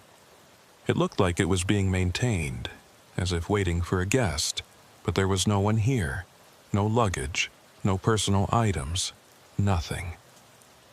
"This place is giving me the creeps," one of the deputies muttered.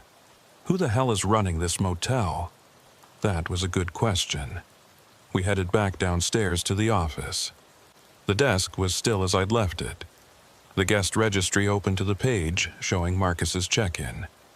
But now I noticed something I'd missed before.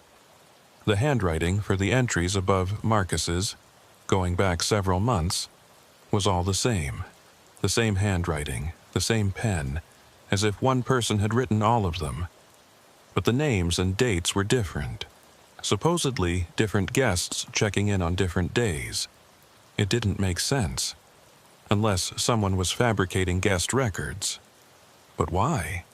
I was examining the registry more closely when I noticed something else on the desk. A small security monitor, partially hidden behind the old computer.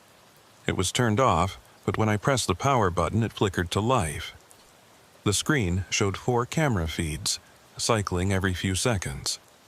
Camera 1 showed the parking lot. Camera 2 showed the walkway on the second floor. Camera 3 showed the office interior. I could see myself standing at the desk. And camera 4 showed what looked like a hallway or corridor with several doors visible. But I didn't recognize the location. It didn't match any part of the motel I'd seen so far. "Where's this hallway?" I asked the deputies. They looked at the monitor. "Don't know. We didn't see anything like that when we searched the building." I cycled through the camera feeds again, paying closer attention to camera 4. The hallway was dimly lit, with old-fashioned sconce lights on the walls. The carpet was dark red, and the walls were covered in outdated wallpaper. At the far end of the hallway, I could just make out a door with a number on it. The image was grainy, but it looked like 214. "That's Marcus's room," I said. But we entered from the outside, from the walkway. This looks like an interior hallway.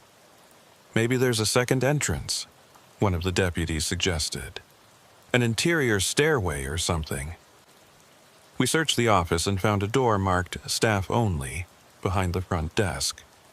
It was locked, but the deputy had a crowbar in his patrol car, and we used it to force the door open. Beyond was a narrow stairway leading up into darkness. The air that wafted down was cold and damp, with that same musty smell I'd noticed throughout the motel, but stronger. I clicked on my flashlight and started up the stairs, the two deputies close behind me. The stairway was steep and creaky, the old wood groaning under our weight. At the top was another door, also unlocked.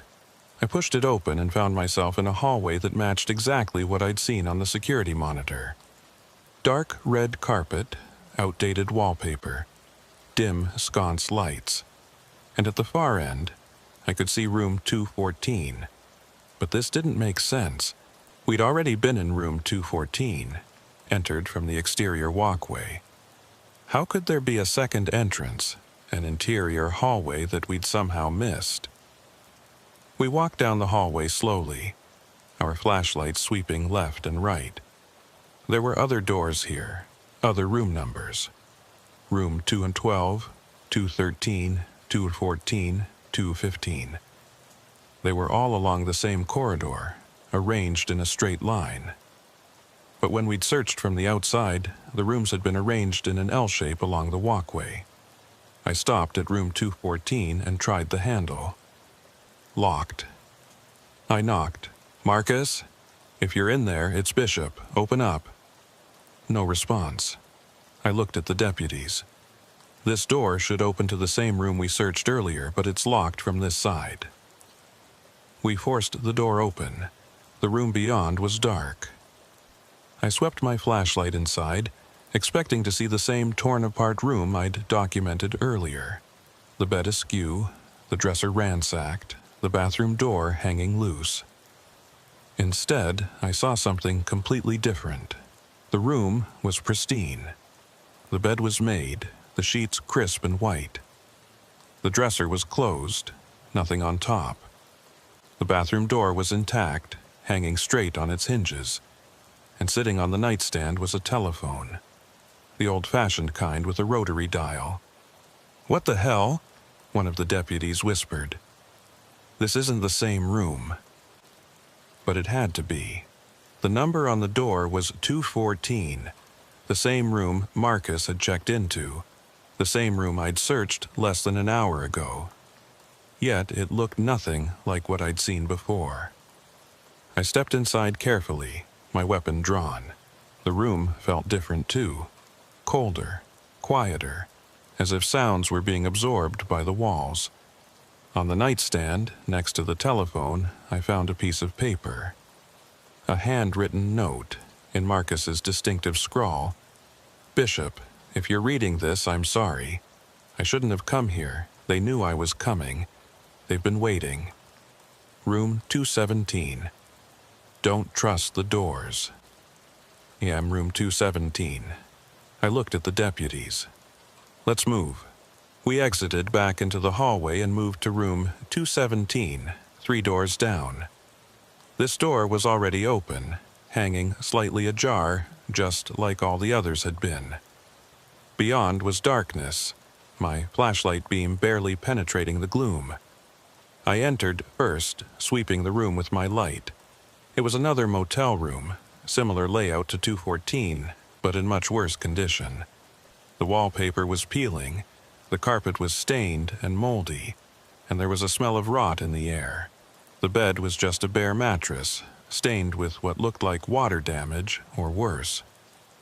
And in the corner of the room, sitting in a chair facing the wall, was a figure. "FBI, don't move!" I shouted, my weapon trained on the figure. It didn't move, didn't respond, just sat there, perfectly still, facing the wall. I approached slowly, keeping my distance. I said, don't move. Put your hands where I can see them. Still nothing. As I got closer, my flashlight beam fully illuminated the figure, and I realized what I was seeing. It wasn't Marcus. It was a mannequin, the kind you'd see in a department store positioned in the chair. It was wearing a suit, old and moth-eaten, and its plastic hands were resting on its lap. The face was featureless, smooth plastic with no features at all. "What kind of sick joke is this?"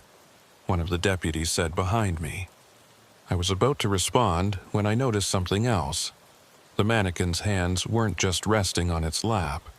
They were holding something. A piece of paper folded neatly. I approached carefully and took the paper, unfolding it with my gloved hands. It was another note, not in Marcus's handwriting this time, but in neat, precise letters. Agent Bishop. Your friend is not here. He never was. The rooms move. The numbers change. Trust nothing you see. Leave now while you still can. I read the note 3 times, trying to make sense of it. Who had written this? And what did it mean, the rooms move? I turned to show the deputies, but they were no longer behind me. I spun around, my light sweeping the empty room. Deputies? Where are you? My voice echoed strangely, as if the room had suddenly gotten larger. I moved back to the door, but when I reached it, I realized I was no longer in room 217. The number on the door, visible from the inside, read 219. That wasn't possible. I'd entered 217 less than a minute ago. How could I now be in a different room? I stepped back into the hallway looking for the deputies, looking for any sign of where I was. But the hallway was different now, too. It was longer, stretching out in both directions, further than it should have been able to go given the size of the building. And the numbers on the doors were all wrong. 223, 225, 228, 231. They weren't in any logical order.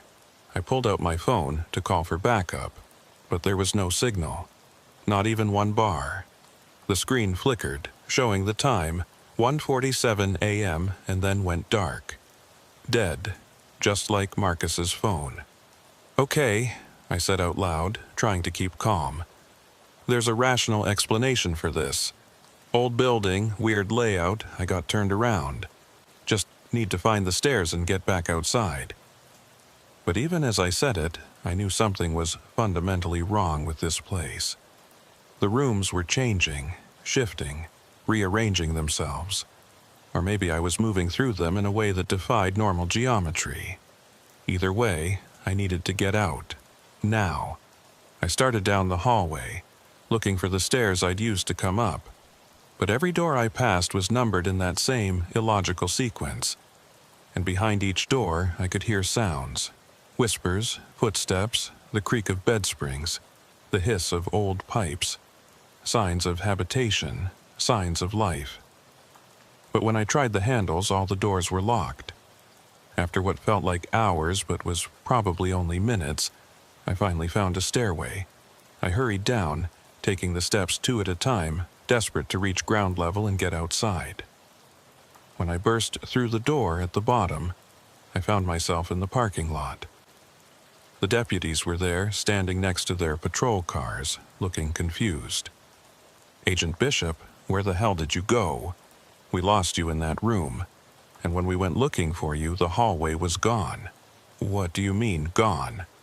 I mean gone. We went back to the door, marked staff only, and it opened into a closet. Just a storage closet with cleaning supplies. No stairway, no interior hallway, nothing. We've been out here for the last 20 minutes trying to figure out where you went. I looked back at the motel. From out here, it looked completely normal. A rundown, 2-story building with an exterior walkway on the 2nd floor. No sign of the interior hallway I'd just been walking through. No sign of the rooms with their impossible numbers. Did you see anyone else come out? I asked. No one. Place is dead quiet. What happened up there? I didn't know how to answer that. I didn't know what had happened. All I knew was that Marcus was missing.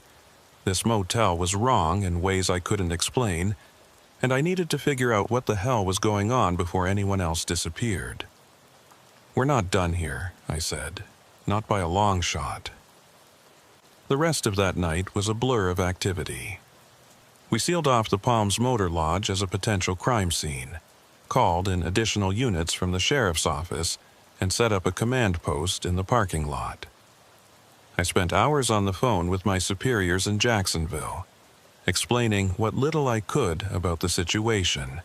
They were skeptical, and I couldn't blame them, but the fact remained that a federal informant had disappeared from this location, and we had evidence he'd been here. By sunrise, we had a full investigative team on site. Crime scene technicians, additional agents from the Jacksonville field office, even a K-9 unit to search for any sign of Marcus. But despite hours of searching, we found nothing beyond what I'd already documented.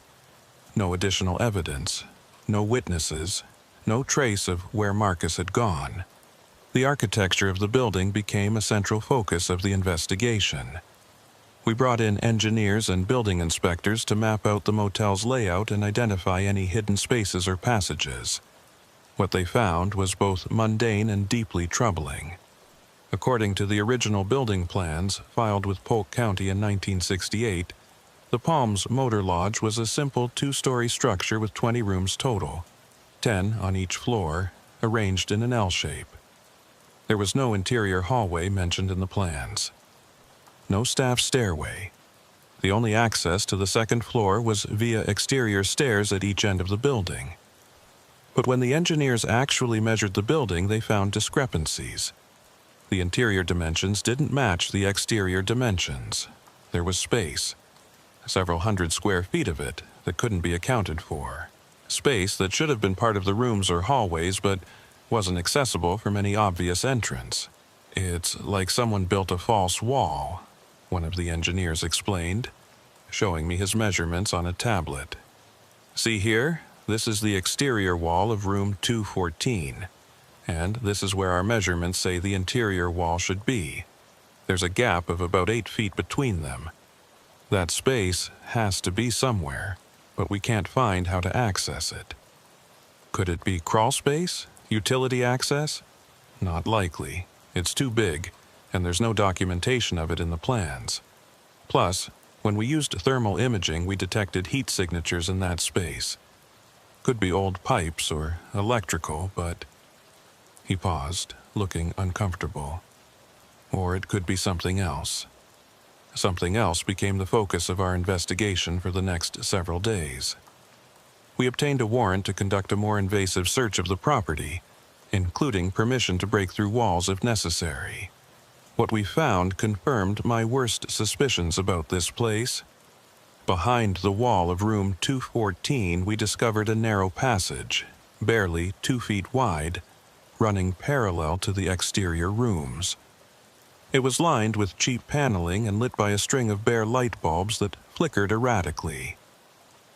The passage connected to a network of hidden corridors and staircases that wound through the building in ways that made no architectural sense.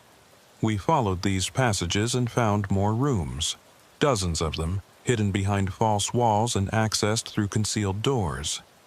Some were furnished like normal motel rooms, complete with beds and furniture. Others were empty, just bare walls and concrete floors. And a few were disturbing, filled with strange objects, outdated electronics, stacks of old newspapers and magazines dating back decades. In one of these hidden rooms, we found something that made my blood run cold. Sitting on a dresser was a collection of driver's licenses, at least 20 of them, all from different people, all from Florida. I recognized one immediately. It belonged to Marcus Holloway. I bagged it as evidence and kept searching. In the drawer beneath where the licenses had been sitting, we found more personal effects: wallets, keys, jewelry, phones, all belonging to different people. All suggesting that Marcus wasn't the first person to disappear from this motel. He was just the latest. We cross-referenced the names on the licenses with missing person reports going back 20 years. Of the 21 IDs we found, 14 belonged to people who had been reported missing in Central Florida between 2003 and 2023. Most had last been seen somewhere along Highway 27. None had ever been found. The case exploded after that. What had started as a simple search for a missing informant became a major investigation into a possible serial kidnapping operation. The FBI's evidence response team took over the scene, cataloging everything we found. We interviewed anyone who might have information about the motel's history: former employees, local business owners, people who lived nearby. What we learned painted a disturbing picture. The Palms Motor Lodge had been in continuous operation since 1968, though ownership had changed hands several times over the decades. The current owner, according to county records, was a holding company based in Miami called Evergreen Properties, LLC. But when we tried to contact them, we hit a dead end. The company existed on paper but had no active offices, no employees we could identify, and no contact information beyond a P.O. box that hadn't been checked in years. The last confirmed manager of the motel was a man named Everett Maddox, who had run the place from 1985 until approximately 2015.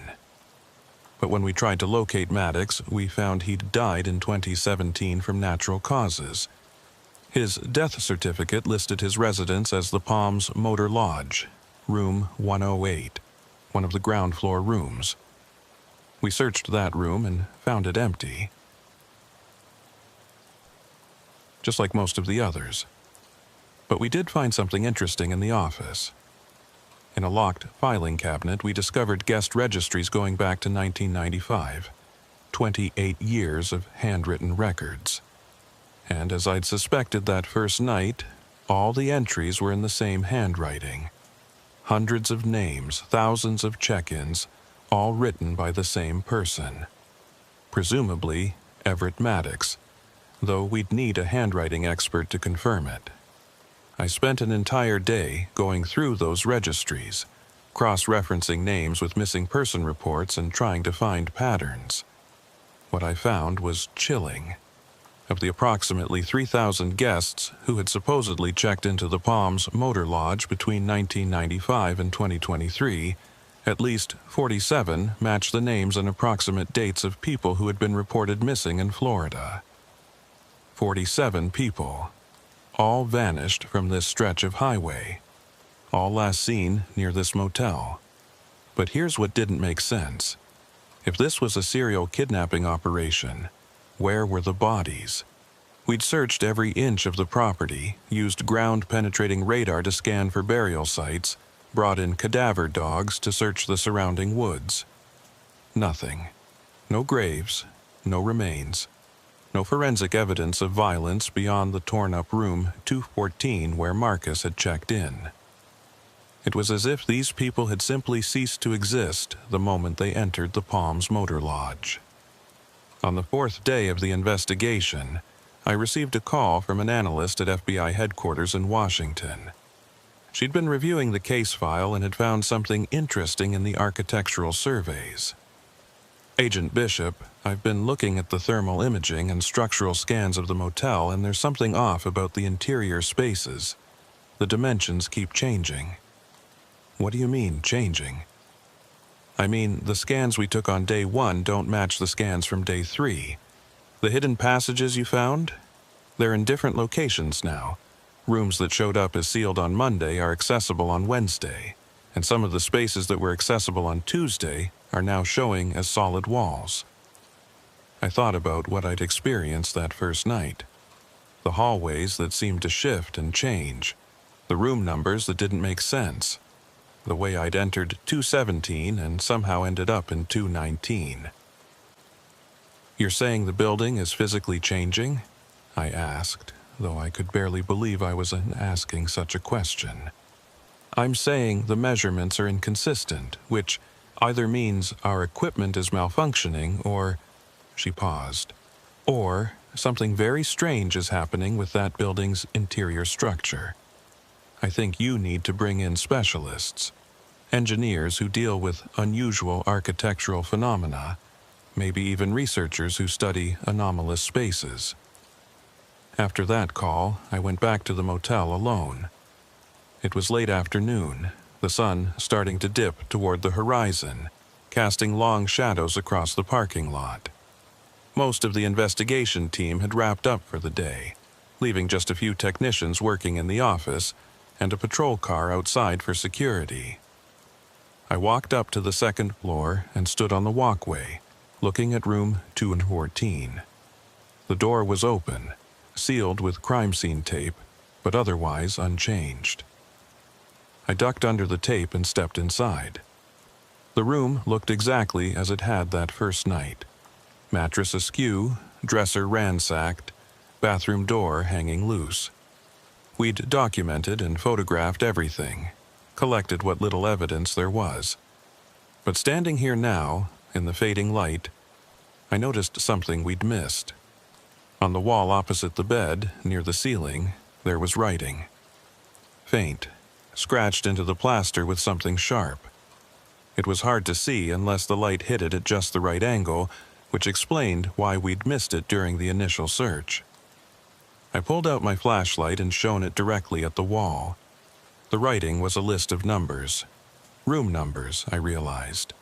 And next to each number was a date, 214, 3/23/23, 2/17, 3/23/23, 2/19, 3/24/23, 226, 3/24/23, 2/31, 3/25/23.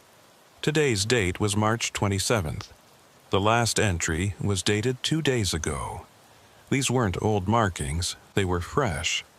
And the handwriting looked like Marcus's. Had Marcus made it back to this room after that first night? Had he been moving through the building, tracking which rooms he'd been in and when? And if so, where was he now? I photographed the writing and sent it to the analysis team. Then I stood there in the empty room, thinking. Marcus had left me a note saying the rooms move, that the numbers change. I'd experienced it myself. But what if it wasn't just perception? What if the building really was changing? Rearranging its interior spaces according to some pattern or logic we didn't understand. I pulled out my notebook and sketched out the room numbers Marcus had written down. 214, 217, 219, 226, 231. There was no obvious pattern at first. But then I noticed something. If you added the digits of each room number together, you got 214 is 7, 217 is 10, 219 is 12, 26 is 10, 231 is 6. Still no obvious pattern. But what if it wasn't about the sum of the digits? What if it was about the sequence itself? I looked at the gaps between the room numbers. 3, 2, 7, 5. Nothing. I tried other combinations, other mathematical relationships, but nothing clicked. I was missing something, some key that would help me understand how this place worked. As I was puzzling over this, my phone buzzed. A text from Miranda in the operations center. Agent Bishop, we've got something. Building records show the Palms Motor Lodge was built on the site of an older structure. A hospital that burned down in 1967 might be relevant. A hospital. I texted back. What kind of hospital? Psychiatric facility. State-run. Closed in 1965 after allegations of patient abuse. Building sat empty for 2 years before the fire. That explained a lot. Old psychiatric hospitals had a well-documented history of unusual architecture. Hidden passages for staff to move unseen, observation rooms, secure wards with reinforced walls. If the Palms Motor Lodge had been built using some of the old hospital's foundation or infrastructure, it might have inherited those hidden spaces. But it didn't explain the changing layout. It didn't explain how I'd entered one room and ended up in another. And it definitely didn't explain where 47 people had vanished to over the course of 28 years. I decided to try something. I left room 214 and walked down the exterior walkway to the staff-only door that led to the interior stairway. The door was propped open now, maintained that way by the investigation team. I went through and climbed the stairs to the interior hallway. The hallway looked exactly as I remembered it from that first night. Dark red carpet, outdated wallpaper, dim sconce lights. Doors on both sides, each with a room number. But when I checked the numbers, they weren't the same as before.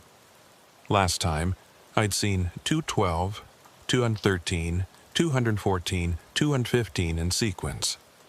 Now the numbers read 208, 215, 223, 229.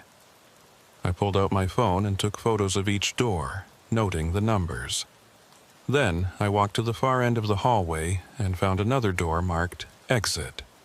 When I pushed through it, I found myself in a different stairway from the one I'd used to come up. This one was narrower, darker, with concrete steps instead of wood. I descended carefully, my flashlight beam showing nothing but bare walls and shadows. At the bottom was another door, which opened into what I expected to be the parking lot or maybe the office. Instead, I found myself in another hallway. This one was different from the others. The carpet was green instead of red, the walls were painted instead of papered, and the lighting was brighter, fluorescent tubes running along the ceiling. The doors here had numbers, but they were 3 digits instead of room numbers: 305, 311, 318, 326. The wrong format entirely. These weren't motel rooms, they were something else. I tried the handle of door 305, locked like all the others had been. But through the frosted glass window in the door, I could see movement inside. Shadows passing back and forth. "Hello?" I called out, knocking on the glass. "FBI, is anyone in there?" The shadows stopped moving. For a moment, there was silence. Then I heard a voice muffled by the door but clear enough to understand. "Agent Bishop." My heart nearly stopped. I knew that voice. It was Marcus. "Marcus? Marcus, is that you?" "Yeah, it's me, Jesus, Bishop. How did you find me? How did you get down here? Down where? Marcus, where are you?" "I don't know. 3rd floor, maybe? Or basement? I've lost track. But Bishop, you need to get out of here. This place, it's not right. The doors don't lead where they should. The rooms keep changing. I've been trying to find a way out for days, but every time I think I've found an exit, I end up somewhere else in the building." Days. Marcus had been missing for 4 days now.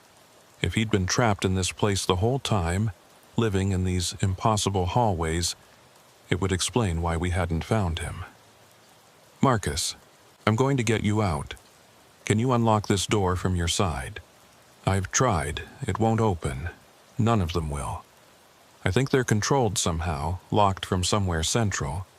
But Bishop, there's something else. I'm not alone down here. There are others. Other people trapped in other rooms. I can hear them through the walls. Some of them have been here for years." Years. I thought about the missing persons, the licenses we'd found. 47 people over 28 years. How many of them were still alive, trapped in this maze of impossible rooms? "Marcus, I need you to listen carefully. I'm going to find a way to open these doors. But I need you to tell me everything you know. How did you end up here? What happened that first night?" "I was being followed. I told you that in the text. Blue sedan, 2 people inside. I thought they were connected to the drug ring, so I tried to shake them. Ended up at this motel because it looked abandoned. Figured I could hide out for a few hours. But when I checked in, the clerk, if you can call him that, he knew my name before I told him. Said my room was ready, like he'd been expecting me." "What did this clerk look like?" "Old guy, 60s maybe, thin, pale, didn't make eye contact.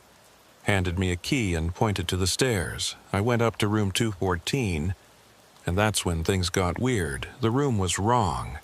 Not like it looked in the photos I'd taken from outside. It was bigger, darker, and there was something in there with me. What do you mean, something? I mean, I wasn't alone. I could hear breathing, movement.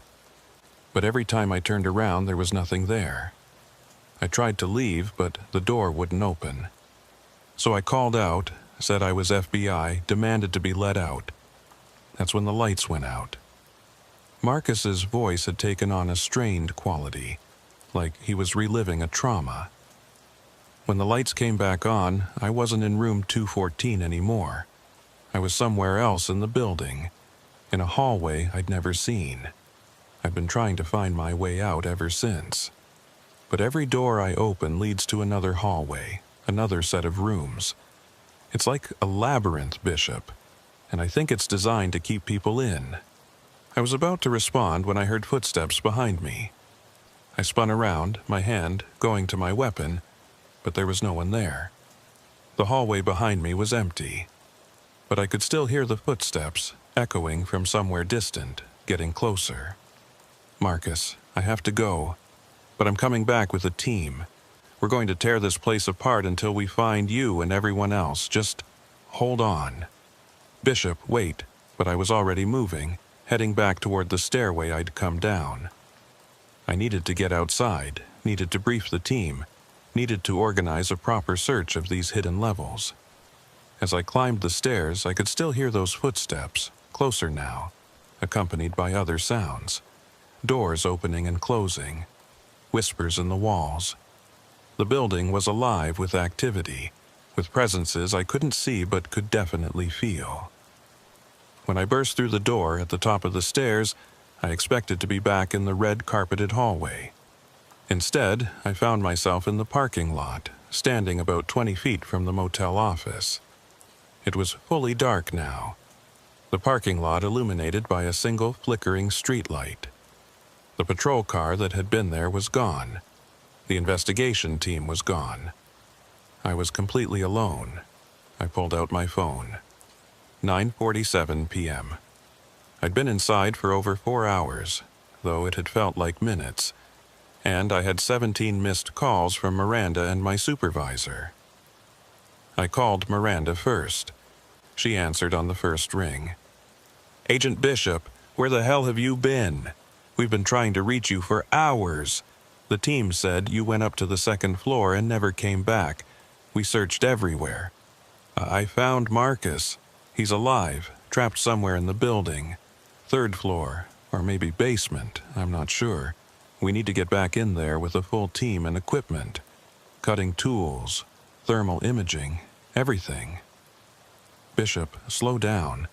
What third floor? The building only has 2 stories. No, there's more. Hidden levels, connected by staircases. The building is bigger on the inside than it looks from outside. I know how that sounds, but it's true. Marcus has been trapped in there for days, and he says there are others." There was a long pause. Then Miranda said very carefully, "Agent Bishop, we need to pull you off this case. You're not thinking clearly. You've been under a lot of stress. I'm not crazy, Miranda. I found Marcus. I spoke to him through a door on the 3rd floor. He told me what happened. Bishop, listen to me. There is no 3rd floor. The building has been completely mapped. We've used ground-penetrating radar, thermal imaging, structural scans. There are 2 floors of rooms, some hidden passages, and that's it. There's nowhere else Marcus could be. Then explain how I was just talking to him 5 minutes ago. I can't, but I can tell you that your GPS tracker shows you've been standing in the parking lot for the last 4 hours. Not moving, not going in or out of the building, just standing in the same spot." I looked down at my phone. The GPS app was open, showing my location as a blue dot in the motel parking lot. And according to the history, I'd been in that exact spot since 5:47 p.m. But that was impossible. I'd been inside the building. I'd climbed stairs, walked through hallways, spoken to Marcus through a locked door. I had photos on my phone to prove it. The room numbers, the scratched writing on the wall. I opened my photo gallery to show Miranda. The photos were gone. All of them. The most recent image in my gallery was from that morning. A shot of the investigation team setting up in the office. Everything I'd photographed in the last 4 hours had vanished. "Bishop, I'm sending someone to pick you up," Miranda said. "You need rest. We'll resume the investigation tomorrow with a fresh team." No. We need to search now. Marcus doesn't have time. "Bishop!" Miranda's voice was sharp. "Stand down. That's an order. We'll resume in the morning." She hung up. I stood there in the empty parking lot staring at the dark bulk of the Palms Motor Lodge, knowing with absolute certainty that Marcus was somewhere inside that building, trapped in rooms that shouldn't exist, in hallways that moved and changed. And no one would believe me. I was about to go back inside anyway, orders be damned, when headlights swept across the parking lot. A Bureau sedan pulled up next to my car, and Agent Harper Monroe got out. Harper was a colleague from Jacksonville, a solid investigator I'd worked with on several cases. "Bishop, you okay?" he asked, approaching with visible concern. "Miranda called me, said you were showing signs of mental stress." "I'm fine. I found Marcus." "Where?" "Inside, hidden levels. The building is bigger than it looks." Harper gave me the same look Miranda probably had when I'd told her. Patient, concerned, skeptical. "Let's take a walk," he said. "Clear your head, then we can talk about what you found." We walked around the motel property, Harper letting me talk while he listened without interruption. I told him everything: the changing hallways, the impossible room numbers, the conversation with Marcus through the locked door, the mysterious clerk Marcus had described, the breathing sounds in the walls, the footsteps that followed but were never attached to anyone visible. When I finished, Harper was quiet for a long moment. Then he said, "I believe you found something, Bishop. Maybe not what you think you found, but something. This place is definitely wrong. I've been reviewing the evidence all day, and none of it adds up. The architectural inconsistencies, the missing persons, the fact that we found personal effects but no bodies. It's like this motel exists in 2 states simultaneously, normal and abandoned, occupied and empty. So you believe me?" "I believe something is happening here that doesn't fit our normal investigative framework, and I think Marcus might be in serious danger, wherever he is. But Bishop, you need to consider the possibility that this place is affecting you, affecting your perception. Old buildings can have that effect: toxic mold, carbon monoxide, infrasound from the ventilation system. All of it can cause hallucinations, disorientation, lost time. You think I imagined talking to Marcus? I think you experienced something, and your mind interpreted it as talking to Marcus. But whether that actually happened in physical reality..." He shrugged. "I don't know. And until we figure out what's going on with this building, I think it's best if you keep your distance. Let the tech team handle it. They can go in with sensors and cameras, map everything objectively." He was right, of course. I was too close to this case, too emotionally invested. Marcus wasn't just an informant. He'd become something like a friend over the 18 months we'd worked together.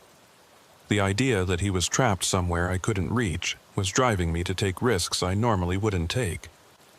But I also knew, with absolute certainty, that I'd spoken to Marcus, that he was alive and trapped in this building, and that if I didn't find him soon, he'd end up like the others. Just another name in a missing persons report, another license in a drawer, another person who vanished from Highway 27 without a trace. "I'll step back," I told Harper. "But keep me informed. Any developments, any findings, I want to know immediately." "Deal. Now, let me give you a ride back to your hotel. You need sleep." I agreed, too exhausted to argue. As we drove away from the Palms Motor Lodge, I looked back at the building in the side mirror. In the darkness, with its broken sign and boarded windows, it looked exactly like what it was supposed to be: an abandoned motel, forgotten by time, slowly crumbling into decay. But I knew better. Inside that innocuous structure was something impossible, something that defied normal physics and logic. And somewhere in its shifting hallways, Marcus Holloway was fighting to survive. I spent the next 2 days on forced leave, ostensibly to rest and recover from what my superiors were calling investigative stress. But I couldn't rest. Every time I closed my eyes, I saw those hallways, those room numbers that didn't make sense. I heard Marcus's voice through that locked door, desperate and scared. So instead of resting, I researched. I spent hours in the public library, digging through newspaper archives and county records, trying to learn everything I could about the Palms Motor Lodge and the psychiatric hospital that had stood there before. What I found was disturbing. The hospital, called the Polk County Psychiatric Facility, had opened in 1952 as a state-run institution for the mentally ill. But according to newspaper accounts from the 1960s, it had been much more than that. Former staff members who came forward after the facility closed described it as a place where experimental treatments were conducted, often without patient consent or oversight. One article from 1965, published in the Tampa Tribune, included testimony from a former nurse who described the hospital's layout as deliberately confusing. According to her, the building had been designed with multiple redundant corridors and locked sections specifically to disorient patients who attempted to escape. Some wings of the hospital were accessible only through other wings, creating a maze-like structure that made navigation nearly impossible for anyone unfamiliar with the layout. The nurse also described something else that caught my attention. She claimed that toward the end of the hospital's operation, several patients had gone missing within the building itself. They'd been seen going into their rooms or the common areas, but were never seen again. Staff had searched, of course, but the missing patients were never found. The official explanation was that they'd escaped and died in the surrounding wilderness. But the nurse didn't believe that. She thought they were still in the building somewhere, lost in sections that even the staff didn't know about. The hospital had burned in 1967, supposedly an electrical fire that gutted most of the structure. But some of the foundation and lower levels had survived. According to building records, when the Palms Motor Lodge was constructed in 1968, the developers had used the existing foundation where structurally sound, incorporating some of the old hospital's infrastructure into the new motel. That explained the hidden passages, the confusing layout. But it didn't explain the impossible geometry I'd experienced. Buildings didn't change their interior dimensions. Hallways didn't shift and rearrange. Not unless.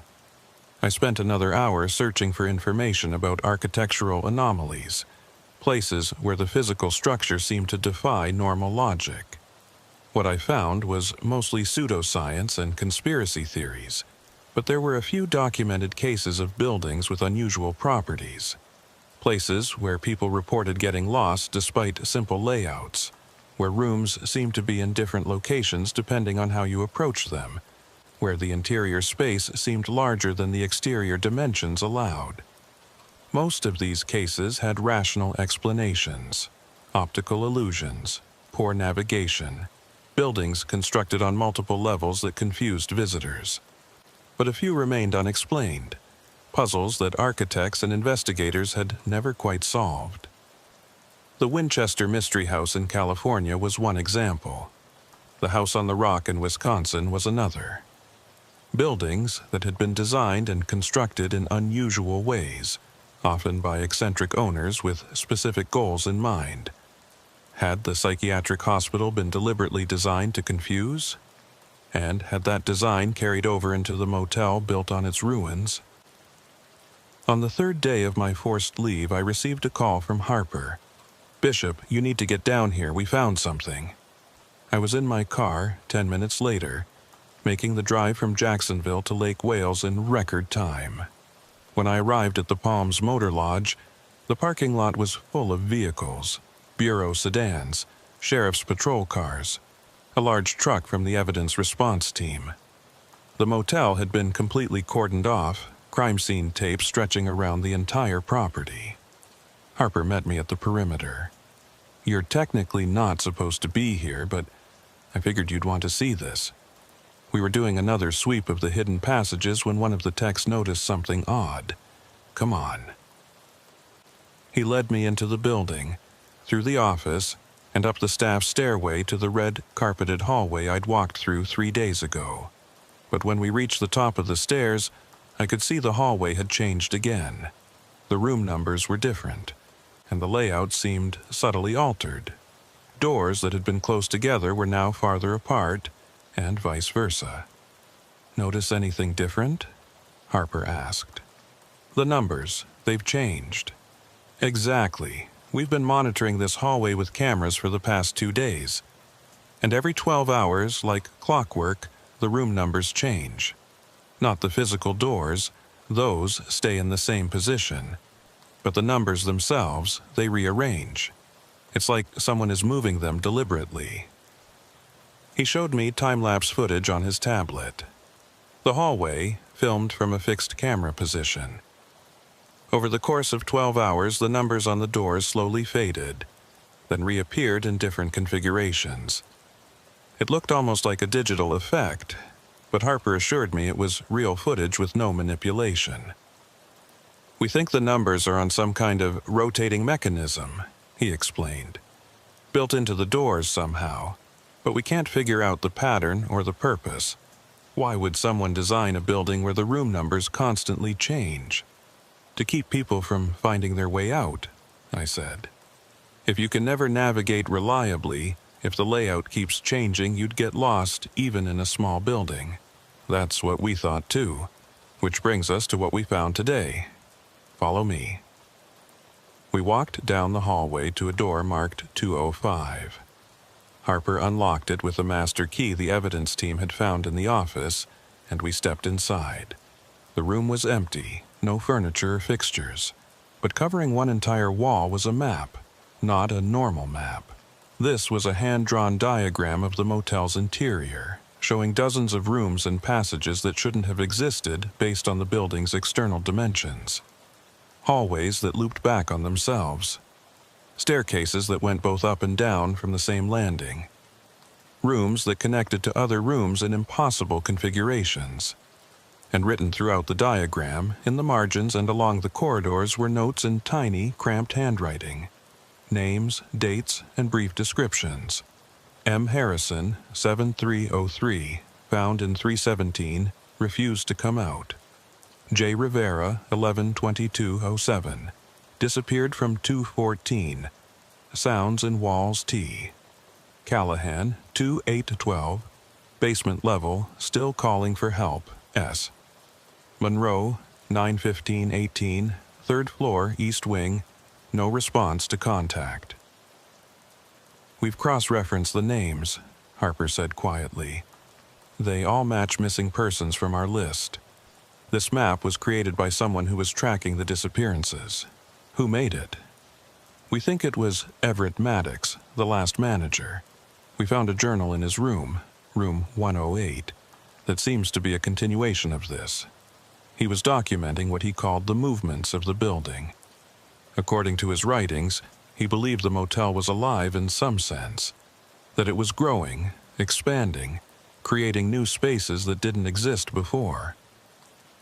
I stared at the map, trying to make sense of its complexity. Did he explain how that was possible? Not in any way that makes scientific sense, but he was convinced it was connected to the old hospital. He wrote that when they built the motel, they didn't just use the foundation. They incorporated some of the hospital's treatment rooms, specifically the isolation wards. and those wards had been designed by a doctor who was obsessed with spatial disorientation as a form of therapy, a guy named Dr. Lawrence Vance. The name triggered a memory. Vance, same last name as the deputy who called me about Marcus. No relation, we checked. But yeah, weird coincidence. Anyway, Dr. Vance was a pioneer in something he called environmental therapy. The idea was to treat psychiatric conditions by altering patients' perception of space. He designed the hospital's isolation wards as a series of interconnected rooms where nothing was quite where it seemed. Doors that opened to different places depending on which direction you approached from. Hallways that curved in ways that made distances impossible to judge. According to his papers, he believed this kind of spatial confusion could reset disordered minds. Jesus, that's not therapy, that's torture. Yeah, well, this was the 1950s. They did a lot of things back then that we'd consider torture now. But here's the thing. According to Maddox's journal, Dr. Vance's design was so effective at disorienting people that even the staff got lost in those wards. They had to use maps and marked trails just to navigate. And when the hospital closed, they couldn't demolish those sections because they couldn't figure out how they were constructed. The walls didn't connect to anything. The rooms didn't align with the building's structure. So they just sealed them off. And then someone built a motel on top of them. Exactly. And somehow, over the decades, those sealed-off sections started expanding, opening up into the motel itself. Maddox documented it happening. New passages appearing, old passages closing off, room numbers shuffling like a deck of cards. He tried to track it, tried to warn people away, but the motel kept operating, and people kept checking in, and kept disappearing. Harper nodded. We think they're still here, somewhere in these passages. Maddox's last journal entry, dated about 6 months before he died, says he'd found a way into what he called the deep sections, places in the building that were so far from any entrance that people trapped there would never find their way out. He was planning to mount a rescue operation, bring in professional spelunkers and rescue teams, but he never got the chance. Heart attack got him first. I studied the map more carefully, looking for any indication of where these deep sections might be. In the lower left corner, Maddox had drawn what looked like a stairway descending below the first floor.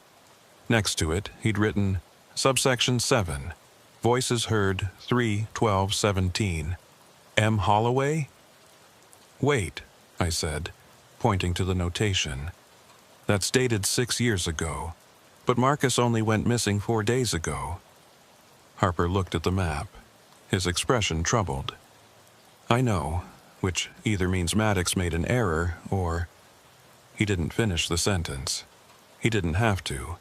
If Maddox had heard someone named M. Holloway 6 years ago, and Marcus had only been missing for 4 days, then either it was a different person with the same name, or something very strange was happening with time inside this building. Show me subsection 7, I said. Show me where that stairway is. We spent the next hour searching the building, using Maddox's map as a guide. The problem was that the map didn't correspond exactly to the building's current layout. Passages that were shown as accessible were now walled off. Staircases that should have been in certain locations were missing. It was as if the building had continued to change since Maddox drew the map. But finally, in a storage closet on the ground floor, we found it. Hidden behind a set of metal shelving was a doorway that had been covered with drywall and painted over.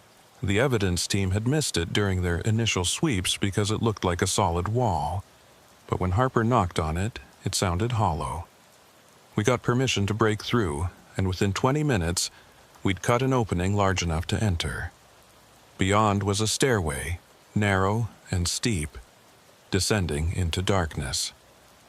Unlike the other staircases in the building, this one was clearly original to the old hospital. The walls were exposed brick, and the steps were concrete with metal edging. Subsection 7, Harper said, shining his flashlight down the stairs.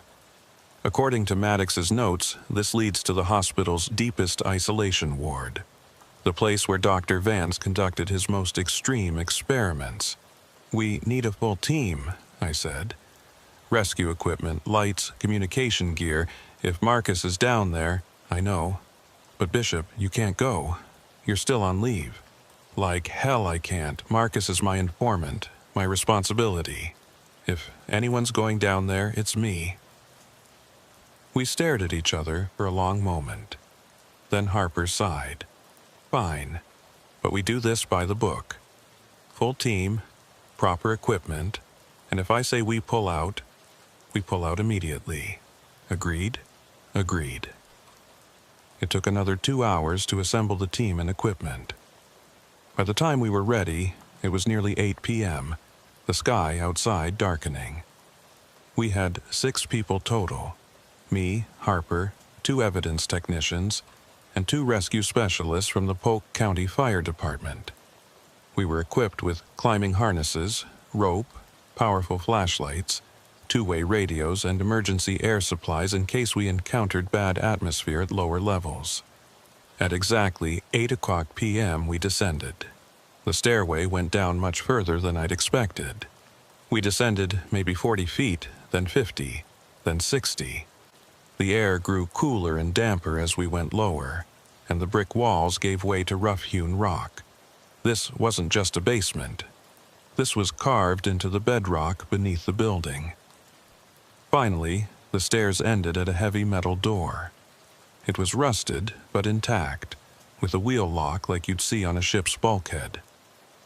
Harper tried turning it. The mechanism was stiff, but after some effort, it gave way with a groan of metal on metal. Beyond was a corridor.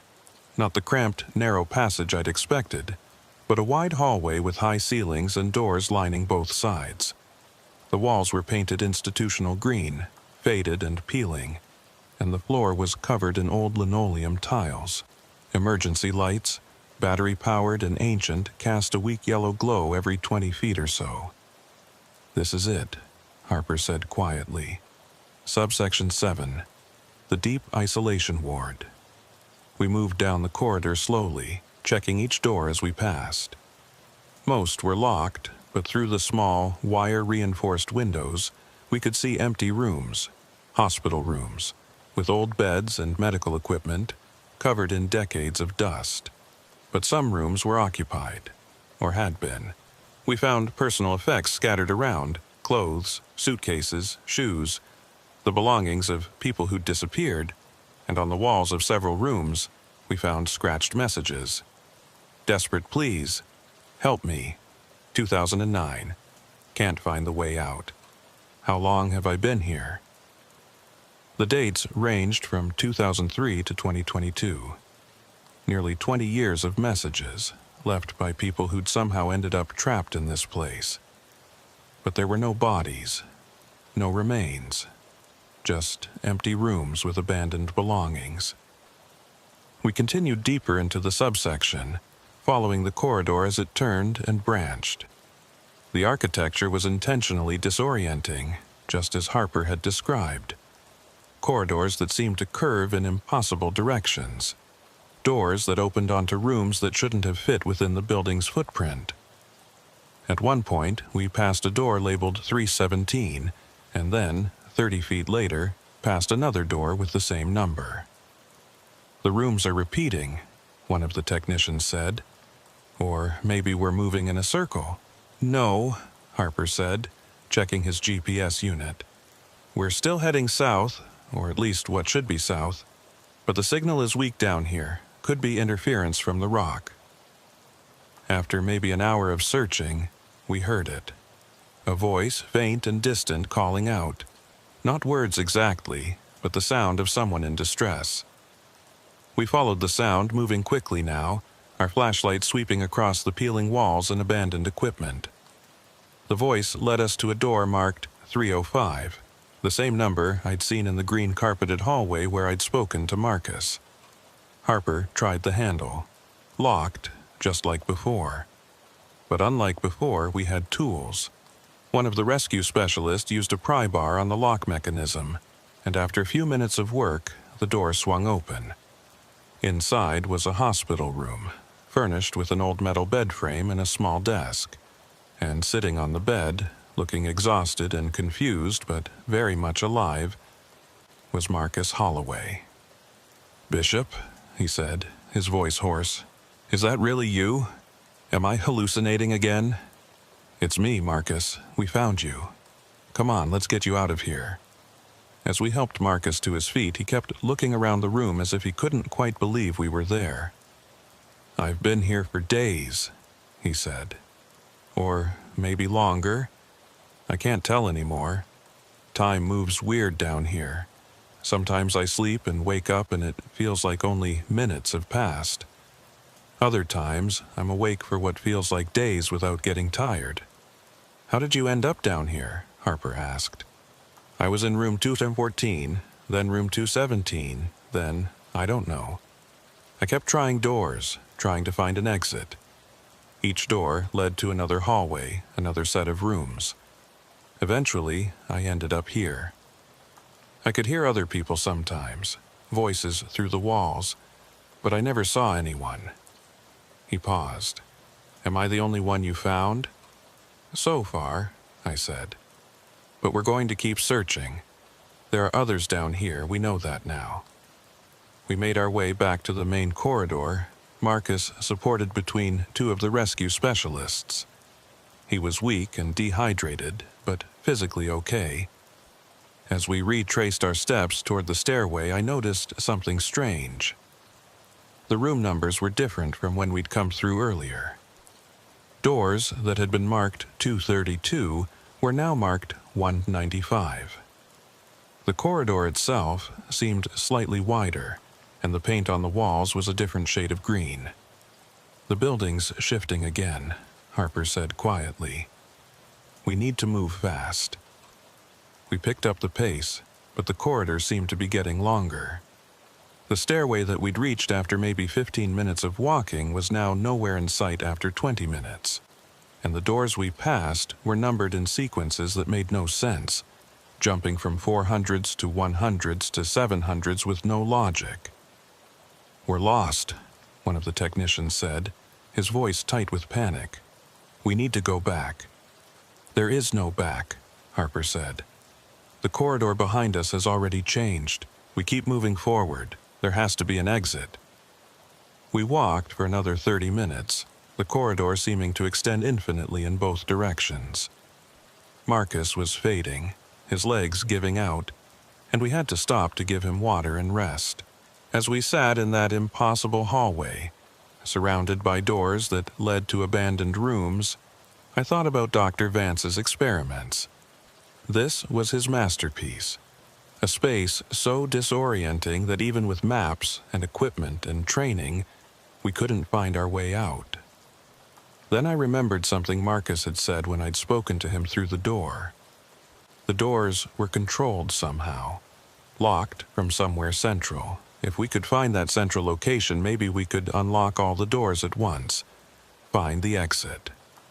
"The control room," I said. "There has to be a control room somewhere, a place where they monitored the isolation wards." Harper looked at Maddox's map, which we'd photographed and brought with us. Near the center of subsection 7, he'd drawn a small square labeled Observation. "Here," Harper said. "We need to find this room. It should be near the center of the subsection." Using the map as a guide, imperfect as it was, we navigated toward what we hoped was the center of the ward. The doors we passed now were marked with letters instead of numbers. A, F, M, R. No pattern, no logic. But after what felt like hours, we found a door marked Observation, in faded stenciled letters. Harper tried the handle. Unlocked. We entered cautiously, flashlights sweeping the interior. The observation room was exactly what I'd hoped for. A central monitoring station with old CRT monitors showing various rooms and corridors throughout the subsection. Most of the monitors were dark, but a few were still functioning. powered by some ancient electrical system that had somehow survived decades of neglect. And on a desk in the center of the room, we found something that made my blood run cold. A logbook similar to the guest registries we'd found in the motel office, but this one documented patients, not guests. Entries going back to the 1950s, listing names, admission dates, room assignments, and treatment notes in cramped medical handwriting. The last few pages of the logbook were different. The handwriting was newer, and instead of patient names, it listed missing persons. The same names we'd found on the licenses in the motel room, and next to each name was a room number and a status.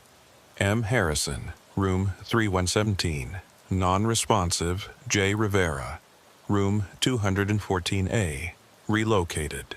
T. Callahan, room B9, voice contact only, and at the bottom of the page, the most recent entry, M. Holloway, room 305, extracted.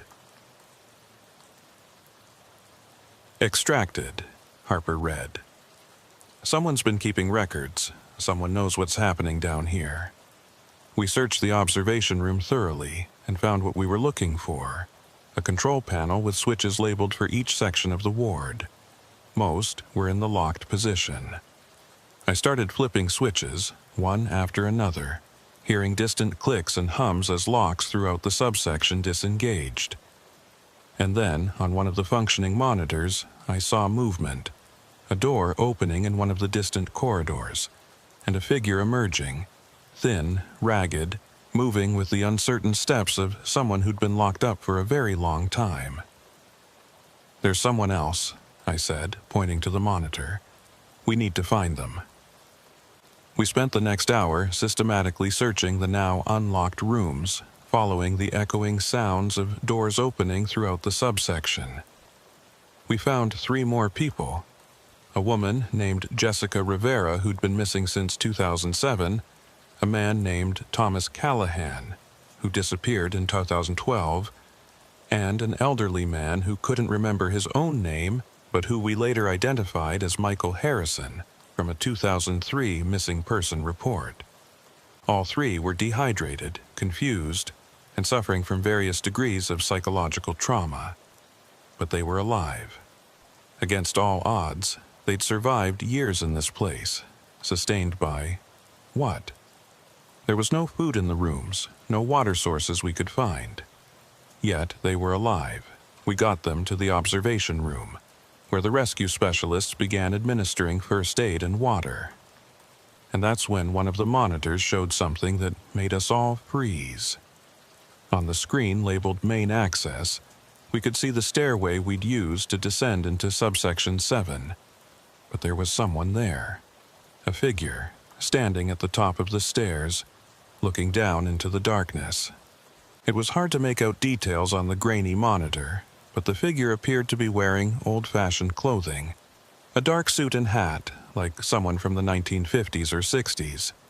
As we watched, the figure began descending the stairs, moving slowly, deliberately, heading toward us. "We need to leave," Harper said. "Now." We gathered the survivors and moved out of the observation room, Harper leading the way with Maddox's map. But the corridor had changed again. The path that should have led back to the main stairway was now blocked by a wall that hadn't been there before.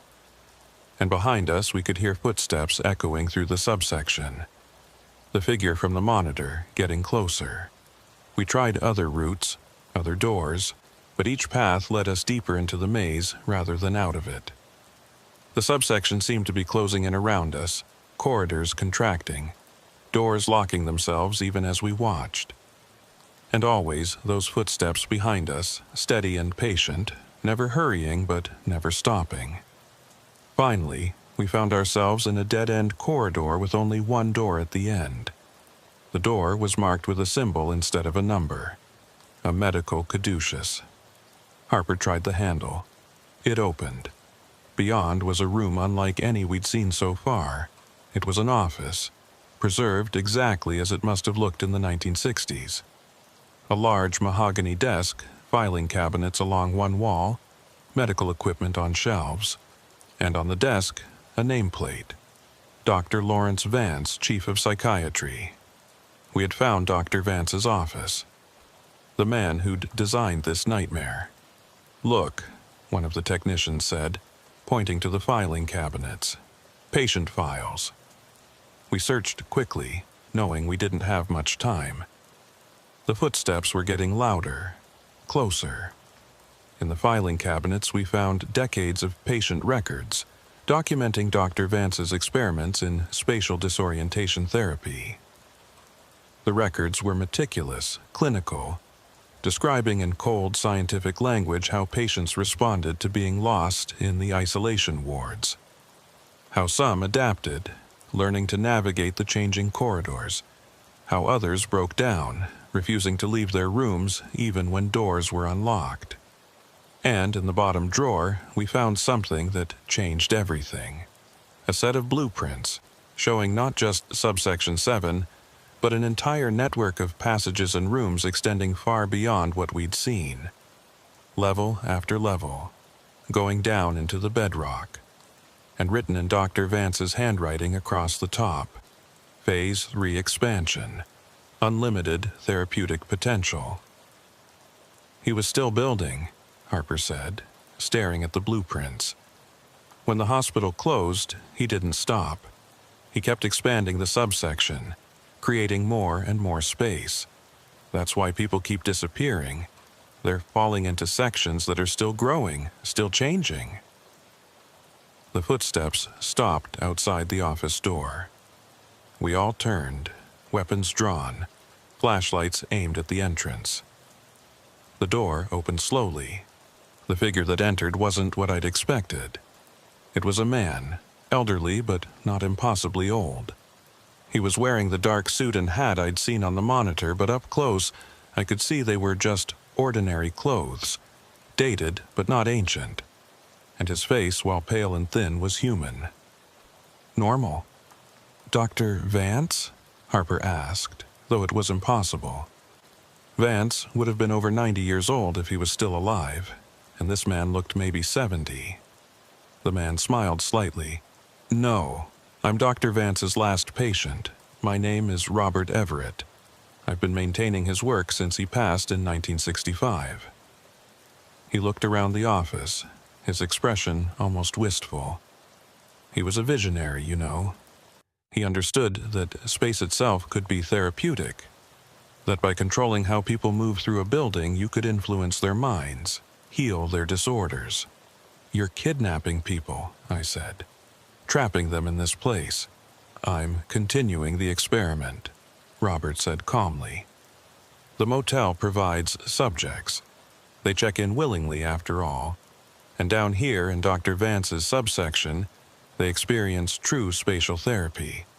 Some find their way out eventually. Others adapt, become part of the architecture." He gestured vaguely. "It's fascinating work, really. The building grows with each new subject, creating new possibilities, new configurations." "You're insane," Harper said. "Perhaps. But tell me, Agent, now that you've been down here, now that you've experienced the subsection yourself, can you honestly say you understand how to leave? Can you point to the exit with confidence?" Robert's smile widened. "You're part of the experiment now, all of you. The question is whether you'll find your way out, or whether you'll join the others." He turned and walked out of the office. We followed, but when we reached the corridor, he was gone. Simply vanished, as if the building had absorbed him. "This place is his," Harper said quietly. "He knows every passage, every shift. He can move through it like we move through normal space. Then we use the blueprints," I said. "They show the original structure before the expansion. If we can find our way back to the original hospital section, we should be able to find the main stairway." We used the blueprints as a guide, marking our path on the map as we went. The corridors fought us every step of the way, shifting and changing, trying to redirect us deeper into the subsection. But by marking our path and refusing to deviate, by moving deliberately and carefully, we slowly made progress toward what the blueprints showed as the main access point. It took hours. The survivors we'd found were exhausted, barely able to walk. Marcus had to be carried part of the way. But eventually, after what felt like days but was probably only 6 or 7 hours, we saw it. The heavy metal door at the bottom of the stairs. We practically ran the last 100 feet, desperate to escape the subsection before it could shift again. Harper yanked open the door, and we stumbled through, climbing the stairs as fast as we could while carrying the survivors. Up and up, the brick walls gradually giving way to the familiar drywall and studs of the motel's ground floor. When we finally emerged through the storage closet into the motel proper, the sunlight streaming through the windows was blinding. It was morning. We'd been down there all night. The command post in the parking lot erupted into activity when we came out. EMTs rushed forward to take care of the survivors. My supervisor was there, furious that I'd gone into the subsection against orders, but relieved we'd made it out alive. As I sat in an ambulance, being checked for injuries and dehydration, I watched the motel. The Palms Motor Lodge looked exactly as it always had. A run-down, abandoned building slowly crumbling into decay. You'd never know that beneath it was a maze of impossible corridors, still growing, still waiting for new subjects. "We're sealing it," Harper said, coming to sit next to me. "Filling in the stairways with concrete, boarding up every entrance we can find. The building is now officially condemned. No one will be allowed inside." "What about Robert Everett? He's still down there." "We'll post guards. If he comes out, we'll arrest him. But Bishop..." Harper paused. "I don't think he's coming out. I think he's been down there so long he's part of the subsection now. Like he said, part of the architecture." I nodded. I'd reached the same conclusion. Robert Everett had spent decades in Dr. Vance's isolation ward, first as a patient and then as its caretaker. The subsection had shaped his mind just as surely as he'd shaped its passages. He belonged to it now, and it belonged to him. Over the next week, the survivors were hospitalized and debriefed. Their stories were remarkably consistent. They'd checked into the motel, entered their rooms, and found themselves unable to leave. Hours became days, days became years, all spent wandering through changing corridors, trapped in a building that grew around them like a living thing. Psychological evaluations showed they were all suffering from severe trauma, disorientation, and what the doctors called spatial memory disruption. They couldn't reliably navigate even simple buildings without getting lost. The subsection had permanently altered their perception of space. Marcus recovered physically, but mentally he was changed. He resigned as an informant, saying he could never go into another building without feeling like the walls might shift around him. I couldn't blame him. I felt the same way. The case was officially closed 3 months later. The Palms Motor Lodge was demolished, or at least the above-ground portion was. The subsection was left alone, its entrances sealed with concrete and steel. The property was declared a hazardous site, and a fence was erected around the entire lot. But sometimes, late at night, I still think about those blueprints. About Dr. Vance's Phase 3 expansion plan, his vision of unlimited therapeutic potential, and I think about Robert Everett, still down there in the darkness, maintaining the experiment, waiting for new subjects who will never come. The building may be sealed, but I don't think it's finished. I think it's still growing, still expanding in ways we can't measure or understand. Creating new rooms, new corridors, new configurations, preparing itself for the day when someone inevitably finds a way back in. Because that's the thing about mazes, they're always harder to leave than to enter. And the Palms Motor Lodge was the most perfect maze ever designed. 3 weeks after the demolition of the Palms Motor Lodge, I received a package at my office in Jacksonville. There was no return address, just a postmark from Polk County. Inside was a small envelope containing a single key, the old-fashioned kind, brass with a worn plastic tag attached. The tag was stamped with a number, 214. Attached to the key was a note written in neat, precise handwriting that I recognized immediately. Robert Everett's handwriting. Agent Bishop, you didn't find everyone. Some prefer to stay. The subsection provides what they need: infinity, endless possibility, escape from linear existence. Dr. Vance understood that some minds can't function in normal space. They need somewhere larger, somewhere that changes. I've kept this place for them, for us. You can seal the entrances, but you can't seal the space itself. It exists independent of your measurements and maps. It's always been here beneath the surface, waiting. I showed the note to Harper. He wanted to mount another expedition into the subsection, to search for anyone we might have missed. But when we returned to the property, we found something impossible. The lot was empty, completely empty. The foundation, the sealed entrances, even the fence we'd erected, all of it was gone. In its place was just an empty stretch of land covered in scrub grass and palmetto bushes, as if the motel had never existed. The county records still showed the property's history, the demolition permits, the hazard warnings, all the documentation of what we'd found. But physically, there was no trace of the building. It was as if it had been erased from reality.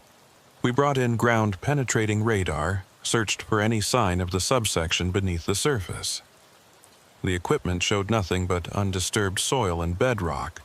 No voids, no passages, no evidence of Dr. Vance's isolation ward. "How is that possible?" Harper asked. "We were here 3 weeks ago. We went down into that subsection. We brought people out." "I don't know," I said. And I didn't. The building couldn't have been removed so completely, so quickly. Yet there it was. Or rather, there it wasn't. We interviewed the survivors again, hoping they could provide some explanation. But their memories were already fading. Jessica Rivera remembered being trapped somewhere dark for a long time, but couldn't recall details about the corridors or the rooms. Thomas Callahan remembered voices in walls, but not much else. Even Marcus, whose memory was usually sharp, found himself struggling to describe what he'd experienced. "It's like trying to remember a dream," he told me during one of our follow-up meetings. "I know I was there, I know something happened, but the specifics are slipping away. Sometimes I wonder if any of it was real." I understood what he meant. My own memories of the subsection were becoming hazy, dreamlike. The impossible geometry, the changing corridors, Robert Everett's calm explanation of the ongoing experiment, all of it felt less solid with each passing day, as if my mind was refusing to hold on to memories that didn't make sense. But I still had the key. That was real, physical, undeniable. And sometimes, late at night, I take it out and look at the number stamped on the tag. 214. The room Marcus had checked into. The room where everything had started. 2 months after the building's disappearance, I received another note. This one came through internal mail at the FBI office, passed through several hands before reaching my desk. No one could identify who had originally submitted it. The handwriting was different this time. Shaky. Uncertain. "Agent Bishop, I'm still here. We're all still here. The subsection didn't disappear. You just can't see it anymore, but we can. Those of us who lived in it long enough, we can still find the doors. They're everywhere once you know how to look. In old buildings, in basements, in abandoned places along forgotten highways. Dr. Vance's design spread beyond the original hospital, beyond the motel. It's a network now, connecting spaces that shouldn't connect. And it's growing. MH Marcus Holloway." But Marcus was in witness protection now, relocated to somewhere in the Pacific Northwest. How could he have sent this note? I called his handler, asked if Marcus had been in Florida recently. The answer was no. Marcus hadn't left his new city in weeks. He'd been meeting regularly with his therapist, attending his check-ins, following all the protocols. So, who had sent the note? I didn't get an answer to that question. But 3 months later, I got another one. And 3 months after that, another. Always the same message. We're still here. The subsection is still growing. The doors are everywhere. After the 5th note, I stopped opening them. I put them in a locked drawer in my desk and tried to forget about them. I threw the key, room 214, into the St. Johns River one night after too many drinks, watching it disappear into the dark water. But forgetting wasn't easy, because I started noticing things. Small things at first. Doors in buildings that opened onto rooms that seemed too large for the space they occupied. Hallways in government buildings that curved in ways that made you lose track of which direction you were heading. Room numbers in hotels that jumped from 214 to 217, skipping 2 and 15 and 2 and 16 with no explanation. And sometimes, late at night when I was working alone in the office, I'd hear footsteps in the hallway outside. Slow, steady, patient footsteps that would stop just outside my door.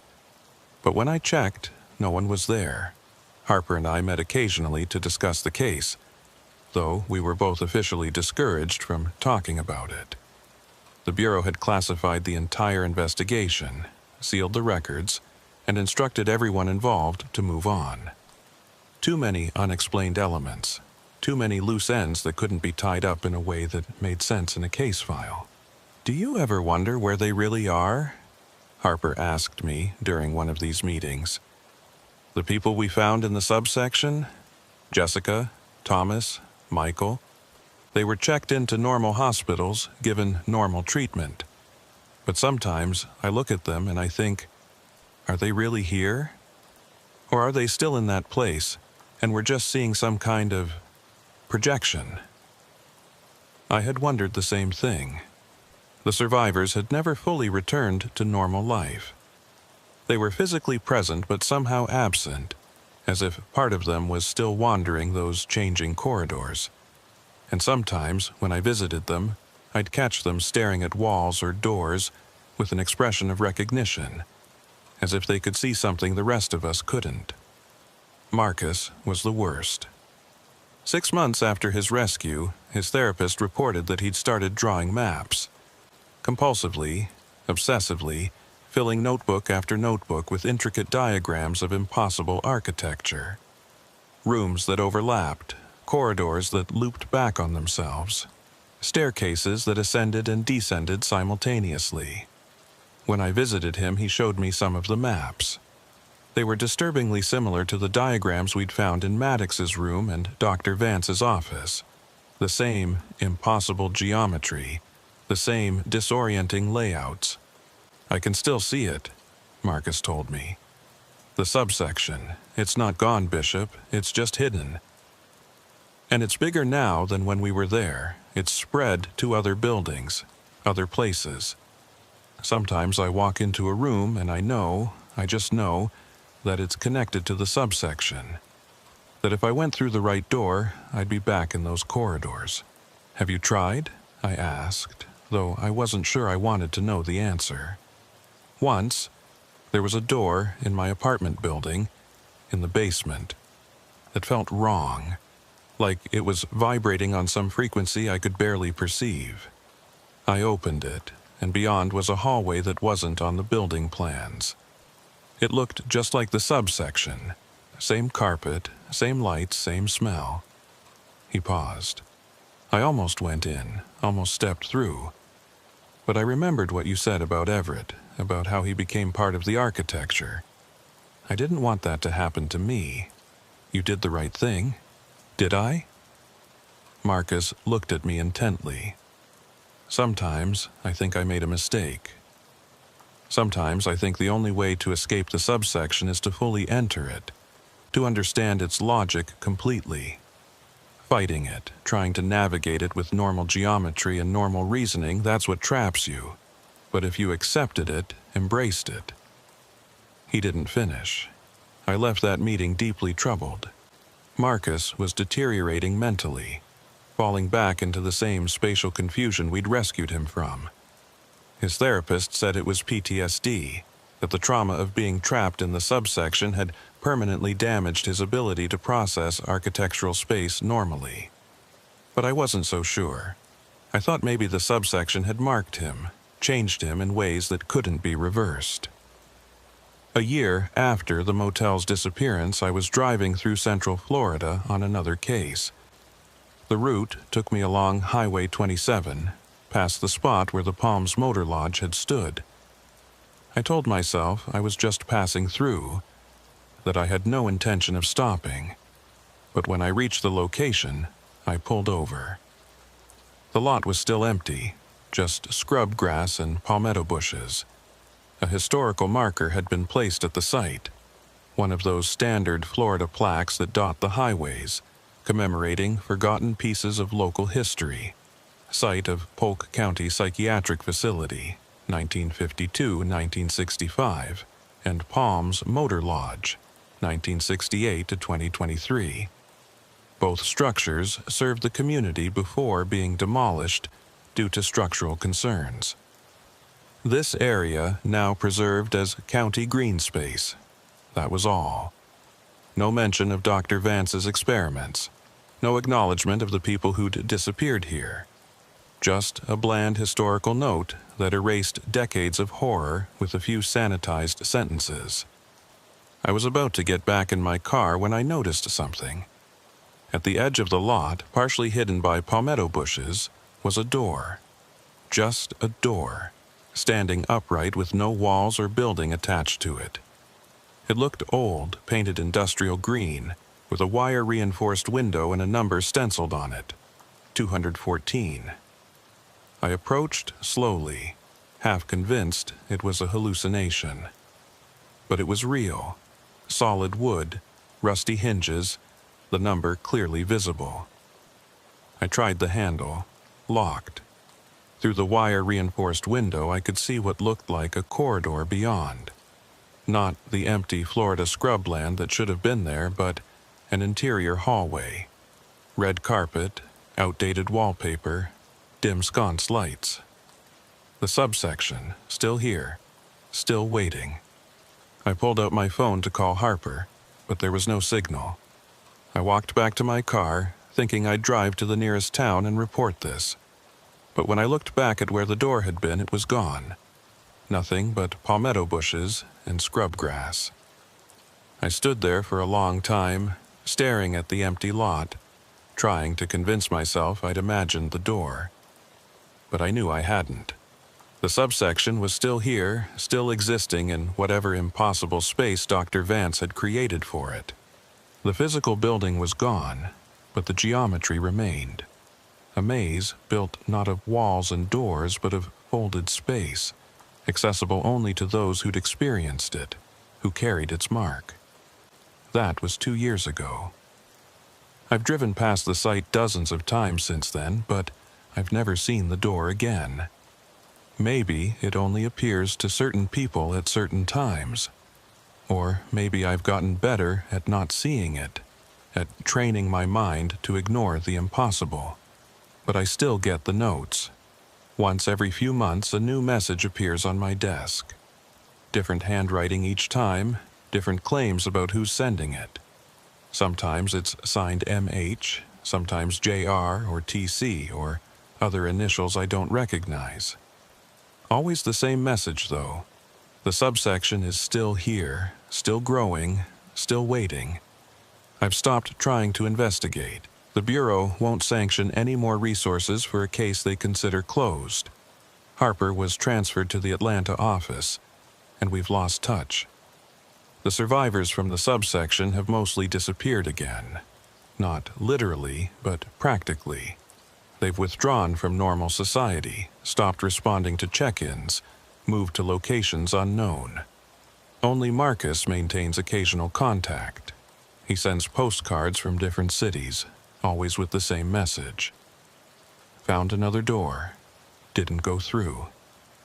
Yet, I keep the postcards in my desk drawer next to the unopened notes. Evidence of something that officially never happened.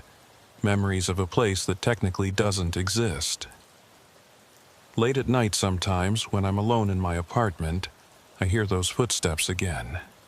Slow and patient, moving through spaces that shouldn't be there. And I think about Dr. Vance's vision, unlimited therapeutic potential, architecture that transcends normal dimensions, space that grows and changes according to its own logic.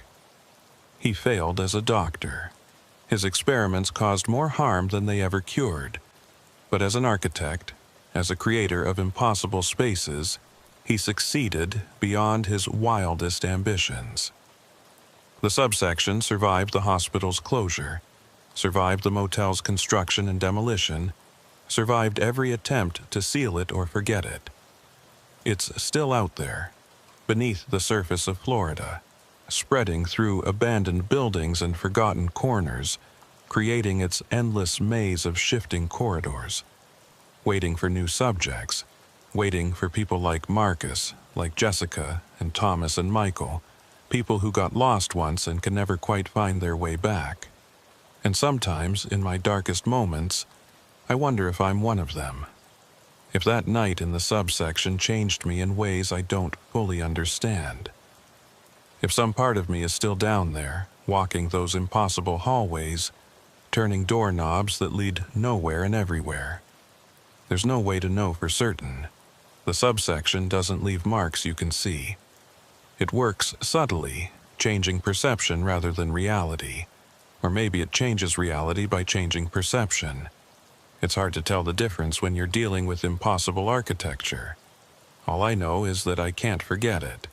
The Palms Motor Lodge, the isolation ward, Dr. Vance's experiment, Robert Everett's patient maintenance.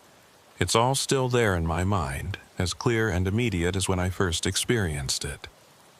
And unlike the survivors whose memories faded, mine remain sharp, detailed, permanent. Maybe that's my mark. Maybe that's how I know the subsection touched me. I carry room 214's key in my pocket again. I fished it out of the river 3 months after I threw it in, found it sitting on my desk one morning with no explanation. I could throw it away again, bury it, destroy it.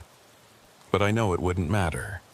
The subsection would just return it, place it somewhere I'd eventually find it. Because that's what I finally understand, after all this time. The subsection doesn't trap people by locking doors. It traps them by showing them something they can't unsee, a way of existing that normal architecture doesn't allow, a freedom from linear space and sequential time that's simultaneously liberating and terrifying. Robert Everett chose to stay. Maybe Marcus will eventually choose the same thing. Maybe they all will, one by one, finding those hidden doors and stepping through into a space that makes more sense to them than the normal world ever did. As for me, I'm still deciding, still carrying that key, still noticing the wrong doors and impossible hallways, still receiving those notes that say, "Come back, the subsection is waiting, you belong here." And late at night, when I hear those patient footsteps in the hallway, I have to resist the urge to open my door and follow them, to see where they lead, to find out if the subsection has a room waiting for me, numbered and ready.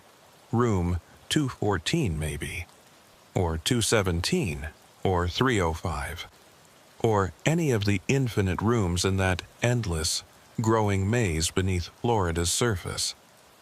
The case file says the investigation is closed, the building demolished, the threat eliminated, the survivors rescued. But I know the truth. The Palms Motor Lodge was never just a building. It was a door, an entrance to something larger, something that was always there and always will be. And once you've seen it, once you've walked its corridors and felt its impossible geometries reshape your understanding of space, you can never fully leave. Part of you remains there forever, wandering those changing hallways, looking for exits that might not exist, looking for room 214 where it all began, where maybe, eventually, it will all end.